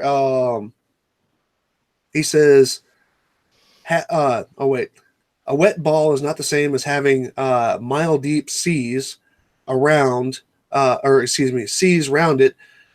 Can you make your 2 inches of water stay on your ball? Is that to scale? Wait a minute. He thinks 2 inches of standing water on a baseball is analogous to the Earth. Yep. Yeah, I think that's Oh, good Lord. Holy shit. Yeah, I mean this was, and I'm looking. He came back here. Now I'm let's see, fucking faggot, big mouth faggot. There's like 12 different comments here. What do you call it? But I actually sat there in the car and I worked out how much that 2 inches of water would be.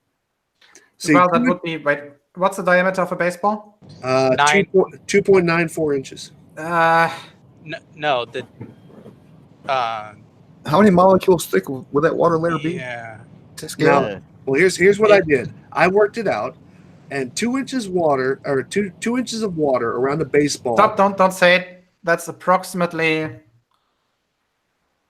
14,000 kilometers. And in an analogy, No. like if you scale it down to the or up to the Earth, that would be 14,000 kilometers. Nope. It'll be where the ISS is almost. Well, no. See, much more. You have to. You actually have to adjust the size here because that would now be water level. Okay. Oh, So- okay. So The other way around. Got it. So what I have on here is 2 inches of water around a baseball would produce a sea level 3.47 inches away from the center of the ball, which to scale that down would represent oceans of 2,281 miles deep.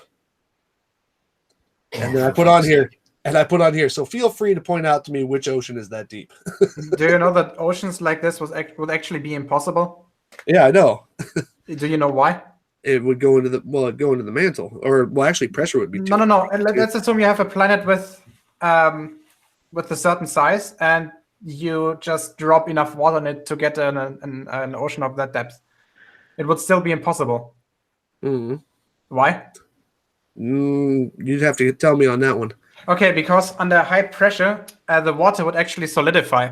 See, now I did say pressure. You heard me say pressure. Yeah, well, okay. Yeah, but you didn't say because can you still count solid ice? Because that's what it would be, right? It would be a special modification of ice. Could you still count that as as an ocean? Well, MultiT0mt0m can count nitrogen as heavy. So I guess my chances are pretty good. No, but his responses to that were, I hope you know the chances of losing. Oh, excuse me. I hope you know the chances of losing your teeth are 100%. Then fucking faggot, ain't ya? Ha ha ha. Somewhere on here he called me a bloke, so he must be a Brit. Let's see. Come on, big mouth. Where are you, faggot? Let's see. Here's one for you. Wait. Here's one for you. The velocity of my fist will be far too fast for a little twat like you to get out of the way. Result, loss of teeth, dummy. And by the way, he's liking all of his own comments. Let's see. The tooth fairy is only the only thing you'll believe in here, pal. Ha ha. You can't. Can you count your teeth? Fucker, can you? And I guess not. Brah ha ha. Okay, let's get some sciencey bits here going. Say we did have a water ball the size of the Earth. Uh-huh. It would eventually be, even at that rate, even with that kind of radius, it would still be literally ice in the center, correct? Yes. What would the temperature be at the center? Because it's not because of cold; it's because of pressure. That's hard to tell. Actually, pressure would heat. Right, but it would still be such a high pressure that it would no longer be able to move, which would literally turn into ice. What temperature would that ice be? No idea. That's a crazy question. The thing is, so I just checked up. The substance I'm talking about is called Ice 7. It's a modification of water that you can get over 3 gigapascals. So that's 30,000 bars, which is what you could get in such an environment. The temperature would be in the neighborhood of 55 C, if I remember my conversions correctly. For the water ball or Ice 7? For the Ice 7 at the center of all that pressure. Because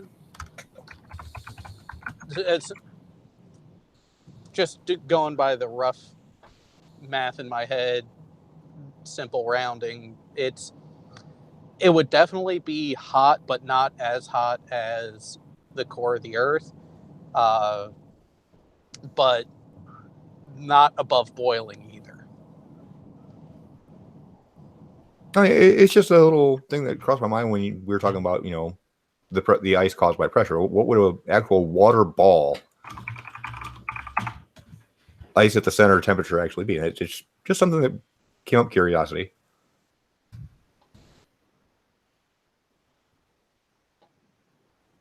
That's that. I don't know. Me personally, I find that to be a cool question. I think I'll pose that to Thunderfoot, actually. And if you have ice, he knows. And if you're going to have ice, you're going to have expansion. Wait. No, you would get the solidification due to the pressure not allowing for the expansion.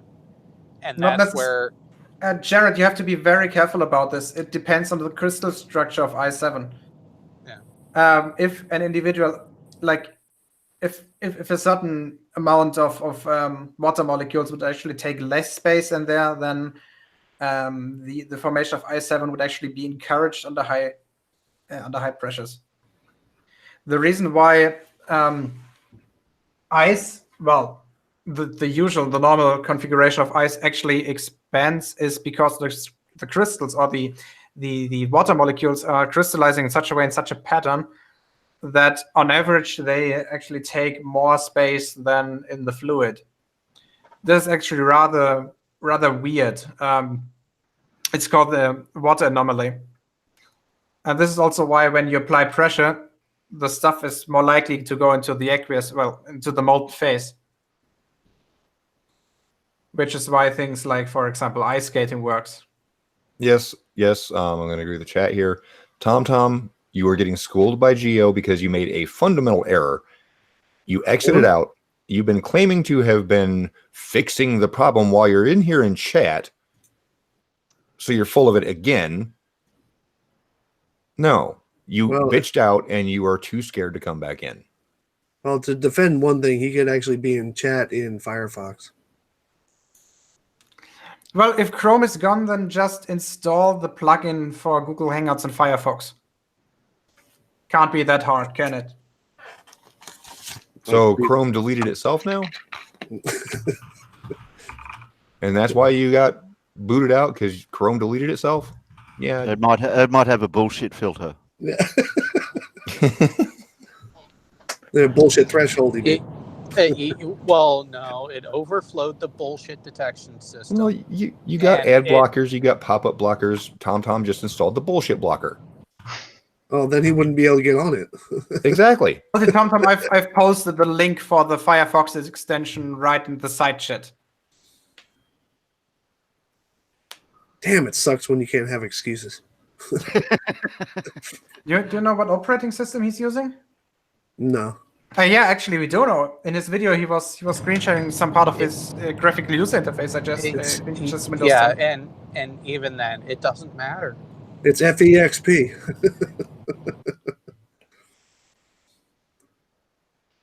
No, it's FE Vista. The first sign of real AI is when Tom's browser committed suicide. Fuck, the artificial intelligence is taking over. But with more people like Tom, all we have to do is let him talk to the AI, and the AI will end up killing itself. Wouldn't this be one of those things that he could actually chalk up as censorship from Google that Chrome's backing out on him? No, that's called using your monopoly. Yeah. Because they have a monopoly on YouTube, therefore they can choose to whether to make this stuff run in Firefox or whatever. Yeah, they use that speech recognition. They just decided only to include it in Chrome and to not to give the others the possibility to actually use it without requiring an extension, which is a shitty thing to do. But I mean, from a economical perspective, it obviously makes sense because you want to bind as many people to your product as possible. Yeah, we don't need John Connor. Just install Skynet onto TomTom's computer. My mind is going. I can feel it. Daisy. Yeah, like 2001, but the other way around. Exactly. Took a second. All right. Oh, and by the way, go ahead and present me real quick, Gio. Wait. What do you got? For TomTom's dumbass, this is what it looks like when somebody's threatening you. Okay. This is what it looks like when somebody threatens you. This is what I was reading off a second ago. Wow, he kept replying to himself basically for an hour? Oh, I love that, man. And I liked my own comment just to piss him off. I like this one too, but somebody else did as well. But no, this is what it looks like when somebody threatens you. I did not offer a threat in any way. Just in case you're wondering. So I think at this point, can we? Aren't we at this point sure that MultiT0mt0m is a troll? Yeah. I mean, we had three instances. First of all, remember we gave him an ultimatum that he would have to join until a certain time had been passed, and he passed it the exact second when that happened.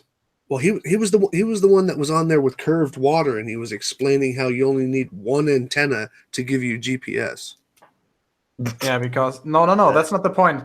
That you only need one antenna for GPS and for cell phone services. Right. Only one single antenna.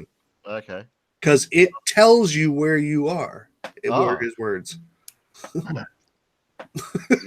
Intelligent antenna. Yeah, that fucker knows everything, man. No, wasn't he who was it that said that your phone tells the GPS where you are? Yes, that was in that same hangout. I think we talked about that hangout for days. Curved Water held himself so good. Your phone reports where you're at, and then the GPS tower gives you the display. It's like, yeah, how does the fucking phone know where you're at? Actually, some phones do use. It's just built into it. It's just built into it. Yeah, it's built-in intelligence. GPS to go to get the GPS to lock on faster. Because if you can tell the GPS roughly where you are, it is able to calculate the exact location quicker. Here's the way you get around that. Turn on airplane mode. See if GPS still works. Yeah, Of course it is. It's just, it might take a lot longer to find your position. No, not really.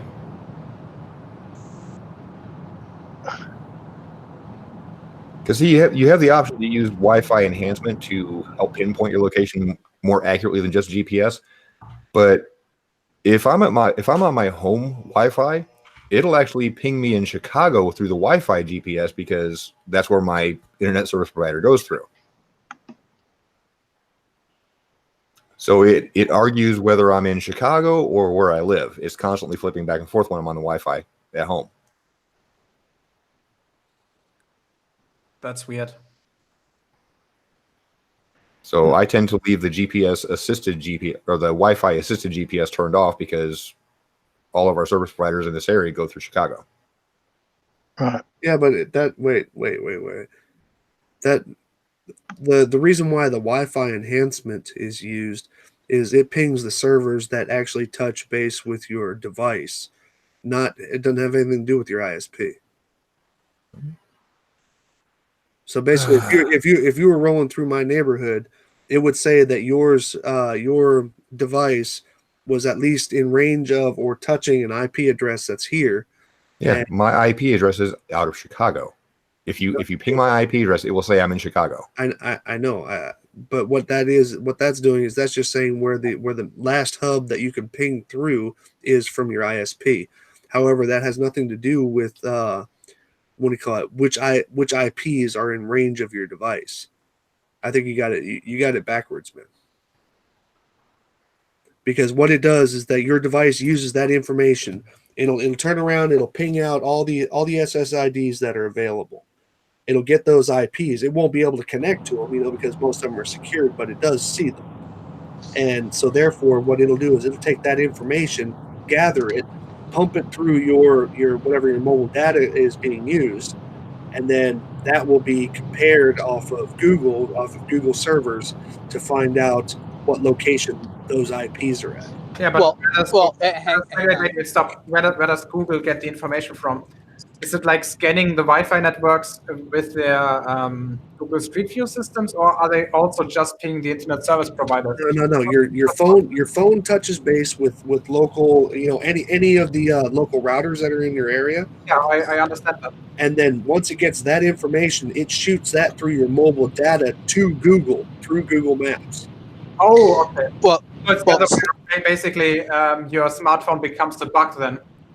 Well, well, even then, Slide, there have been a number of times I've opened up an application which ties in to my phone's Wi-Fi and GPS, and it will default to a random location in a state I don't even live in. No. Like there are times where it'll ask, do you want to use your location? I say yes, and it'll initially go to a place like Texas. Right. No, that's there's a programming glitches that will cause that. Yeah, no, there are things like that, but also that comes down to asynchronous transfer method, which will pull the last hop that your internet used to get to Google when you were bringing it up, and then the last known hop that it made over ATM is where that's going to stop, and that could be anywhere because ATM, quite honestly, ATM is being phased out, but it is still used in many areas. And ATM, basically, you and your neighbor could have the same ISP. Just a second. Tom in the chat, he says, watch my GPS ground positioning system video. Here's something you can try out, Tom. Build yourself a tubular Faraday cage. It's just a hollow tube made out of brass mesh. Put a brass mesh at the bottom. Put your cell phone on, or get a GPS app for your cell phone and slide it into the tube. Now aim that around in the sky until it finally locks onto one single satellite, because that's all it's going to be able to pick up. because it'll only pick up whatever you are directly pointing at. Point it at a cell phone tower, you will get no signal on that GPS. However, when you're aiming up in the sky, every now and then, you'll be aiming directly at a satellite. It'll ping the phone. Well, ping is not the right word. I thought of that as soon as I said it. Your phone will register reading a satellite. Yeah, there we go. Because for those who don't know, ping actually implies that the smartphone is answering in any way. Right. Yeah. Which it can't. So build yourself a tubular Faraday cage to make a directional GPS device and see where you have to aim to get a signal at all. It won't be at a cell phone tower, buddy. The last person who tried to say that I actually directly brought this up, he built one. He's no longer a flat earther. Who was that? Oh God, it was like 3 years ago. I'd have to really dig through history somehow for that. But he built a cone Faraday cage, and he did it in the mountains. And he says, "Yeah, I'm picking them up just at the horizon." I said, "Well, make it into a tube, not a cone. That way you can aim it directly at one location at a time and see how often you pick up a signal. It will only be while you're pointing at the sky, and you'll actually be able to follow a satellite as it crosses the sky. Mm-hmm. And it will only be that one. And it will only be the one you're aiming at. If you can aim. And again, point at every cell phone tower you see, you will get zero signal on your GPS device. You know, it's funny. It is not ground positioning system. It's funny. This is how you test your dumbass claims, but you're going to be afraid of doing it, aren't you? It might just bounce off the dome.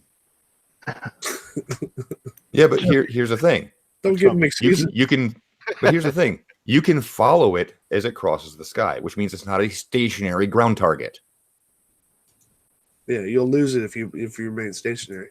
Exactly.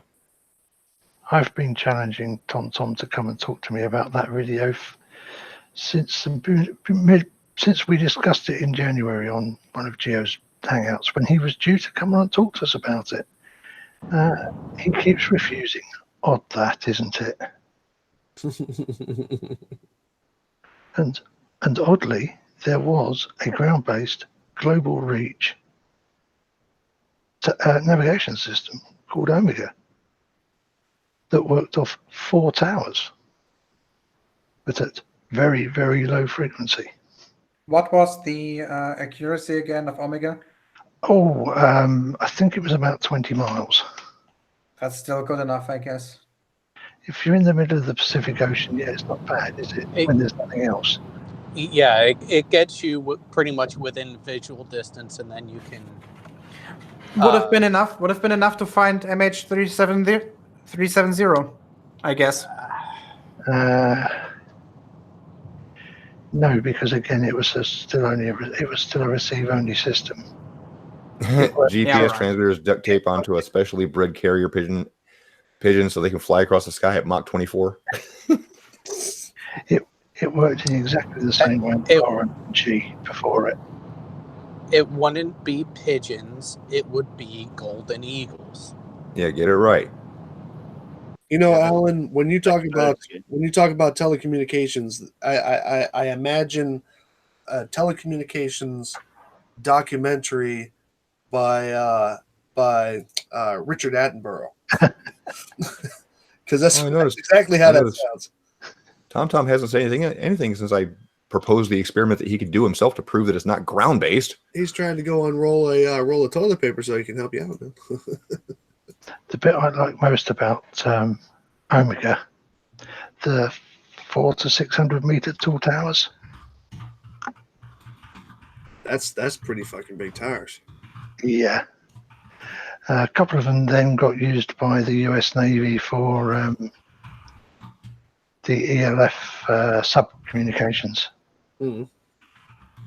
After they suddenly started throwing satellites in the sky that made finding your position anywhere very, very easy.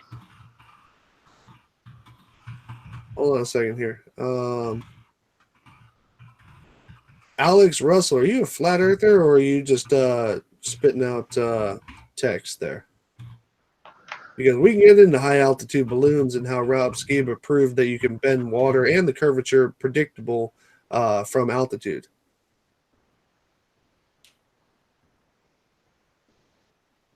I mean, we can get into that. From high altitude balloons with a non-fisheye lens that he deliberately put onto the balloon package so that it didn't actually cause lens distortion.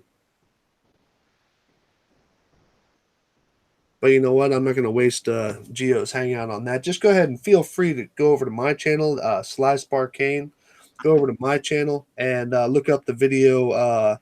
Rob Skiva proves the globe. Or God proves. damn it, Sly. It's not your job to shamelessly plug yourself here. Oh, okay. Well, that's Riley's job. Oh, okay. just don't mind the purple rubbing off. Yeah, no shit.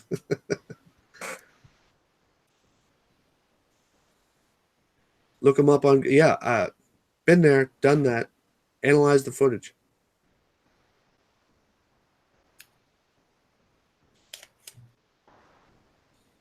So let's see. Is MultiT0mt0m still in the side chat? No, he ran away when I brought up the whole ground positioning system bullshit. Yeah, he went in to watch my video on ground positioning. The only person that's missing right now is Gleam.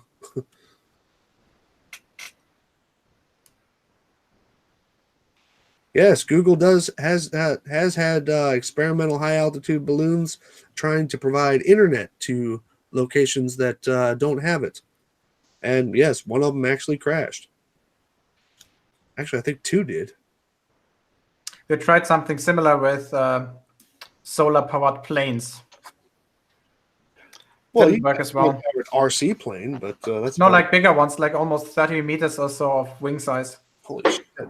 Yeah, there's actually a developmental flying wing that the top edge of it is entirely solar panels, and fucking thing was in the air in flight for well over 3 months solid without touching down. Yeah, I mean, as soon as you have passed the troposphere, right? As soon as you're out of dangerous weather patterns, at this point you can pretty much keep it flying continuously. So what you're saying is it works better than solar freaking roadways. Provided that you have the possibility to actually get enough energy from the solar panels and store them overnight. Because obviously you don't want these fuckers to crash overnight. Solar freaking runways. This guy Alex Russell, he's been preaching high altitude balloons like repeatedly in your chat, but then now that I've said all the things that I've said, he says you're not up there, buddy. So I guess you'll never know. Also, you're telling people to Google it. Apparently, he's up there because he's high. Badumts. Quickie, I totally agree. He's somewhere up in the trollosphere.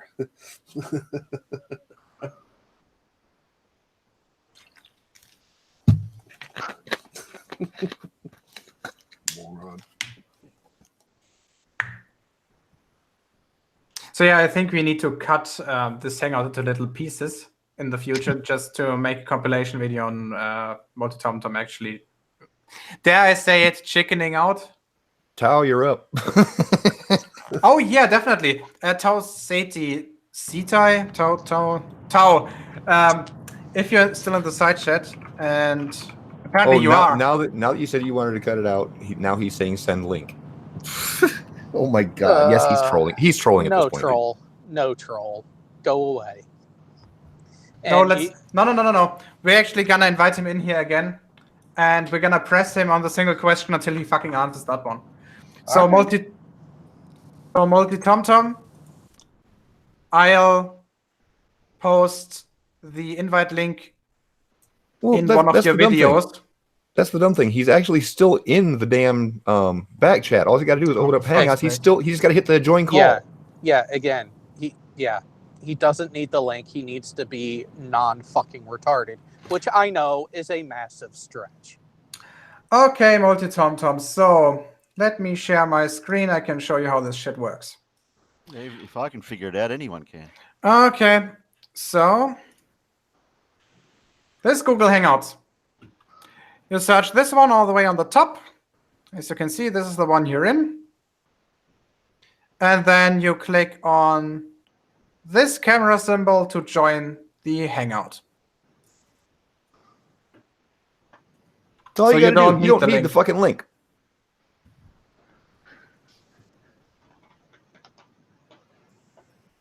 Oh, damn, you dropped it. I wrote hi, Geo, in there.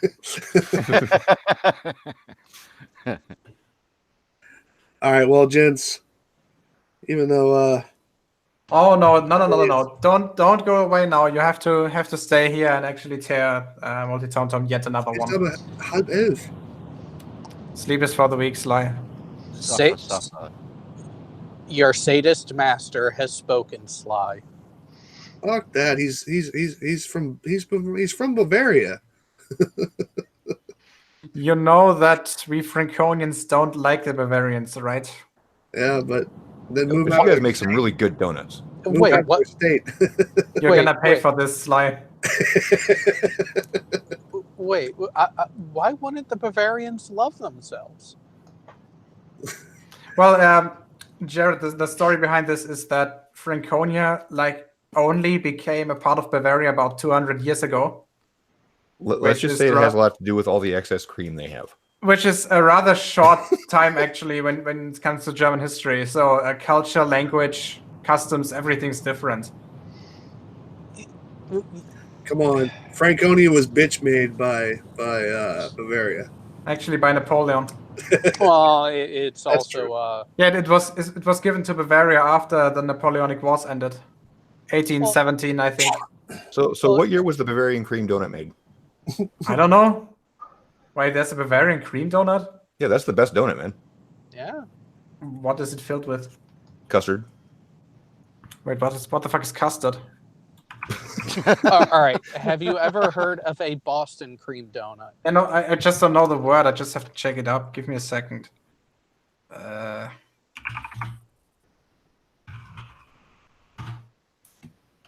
Okay. Yellow yogurt. They're the best donuts. Usually here we covered Bavarian cream donut. Or our equivalent of donuts, we jam it full of marmalade. Ich bin ein Berliner. Actually, in the civilized world, we call them Krapfen. Ich weiß. And don't mix them up with Karpfen. That's a bad thing. That was Kennedy, dude. I know. Well, apparently Tom doesn't know how to open up a Hangouts anymore.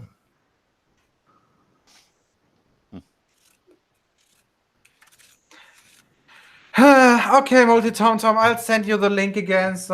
Because I really want you in here just to make sure that you understand why you're wrong. So I'm gonna pick a random video of yours and post the link there.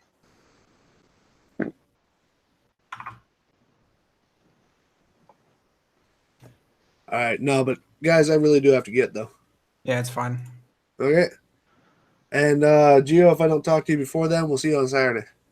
Which time? I'll write you. Okay. Cool. Okay, servus. Servus. Later, guys. Bye. See ya.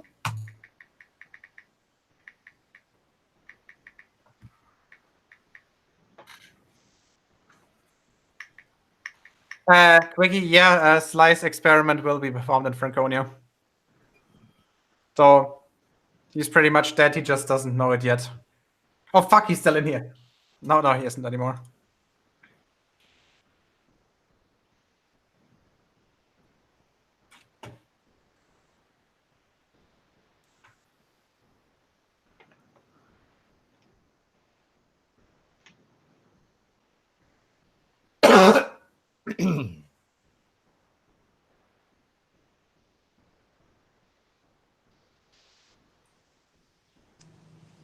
Ugh. You're Really? boring, Tom. Well, to be fair, I couldn't fucking sleep last night.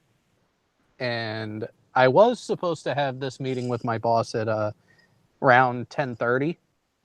Although he did say anytime after 10. So I was planning on being up at the airport for 10:30 until I fell asleep at 7 and didn't wake up until 11. And Yeah, and I'm just getting back into the area now.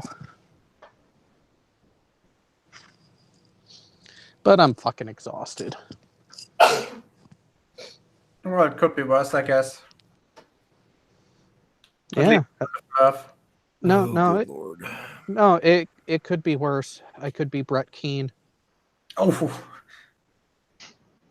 Yeah, that's one of the reasons why we need euthanasia laws. What you mean, involuntary euthanasia laws? No. In this case, really. I mean, Jared, if you were Brett Keane, would you seriously want to continue existing in agony like that?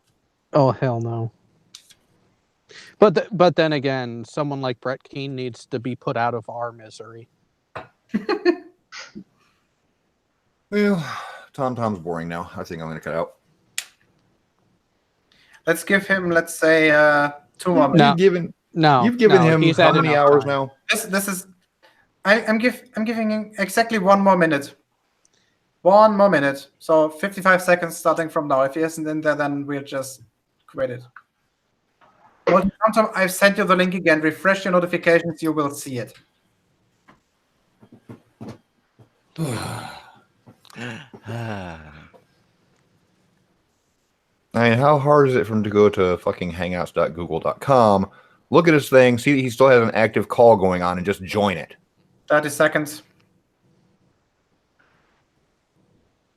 Excuse after excuse after excuse. Let me guess, Firefox is going to crash and delete itself when you have to bitch out again. Windows sent an update, and he has to restart his computer.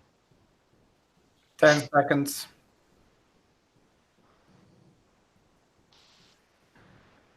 Five, 4, 3, 2, 1. I'm giving him 10 seconds more because of the delay. Get that there.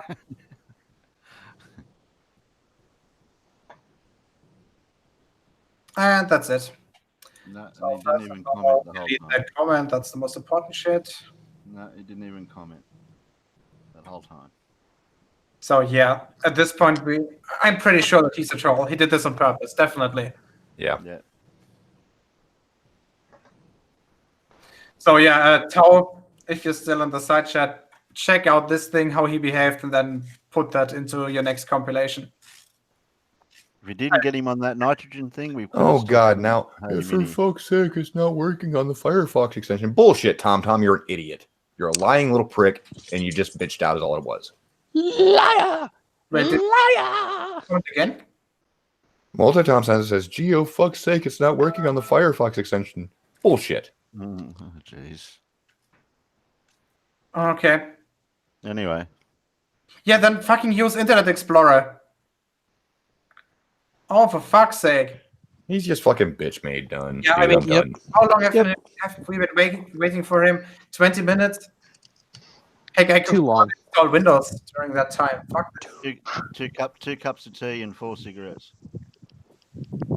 Okay, so we're gonna edit right here. But before we do, I'm actually gonna rename this Hangout.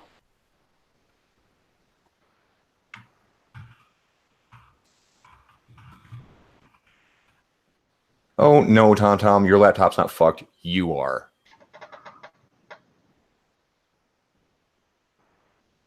Okay, renamed it. I hope that new title fits.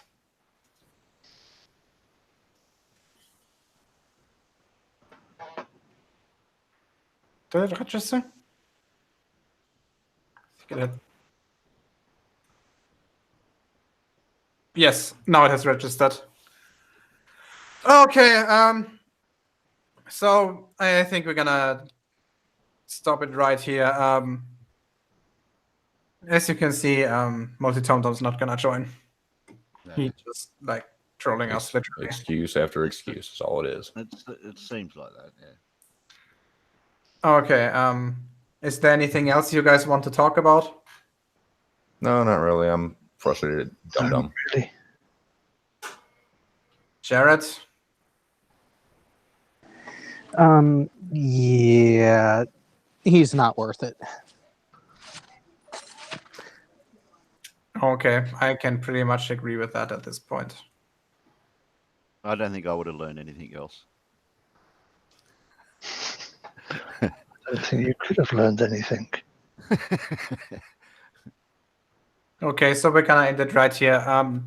We're gonna go the Red Rhetoric way. So Terry, say what you have to say, and then please leave. And if you have the possibility, get some sleep. Oh no, I'm wide awake. I'm wide awake. Is it already is the sun already above the horizon where you are? No, it's 20 to 9. Yeah, the sun's been up for a while. Okay. But it's not freezing cold over here like it is over there. Yeah, bite me. What's the temperature right now, Sean? It was fun. I'll see you guys next time. See you. Thanks for joining. Sean, what's your local temperature right now? Right now it is. Where the hell did it go? It's something. My fucking weather app's shut down. Approximately. Last time I looked, it was 34. So that's actually a heat wave compared to what we've been having. Yeah. I was about to say you had this massive cold wave a few weeks ago. Yeah, it's supposed to get to like 50 some point in this week, and it's gonna get cold as fuck again. Okay. Over here it's like maybe 5 degrees or so. Actually, let me check my thermometer. Let's see. On my If my conversions are right, that means Sean, you and I are both at about what, between 1 and 2 degrees centigrade? Yeah, something like that. Okay, so it's 7 degrees Celsius. There I am. Pretty rough form for this time of the year. My weather app went tom-tom. I think for every type of technical failure where a program crashes, we just have to call it pulling a tom-tom now. Let me start my weather app back up manually.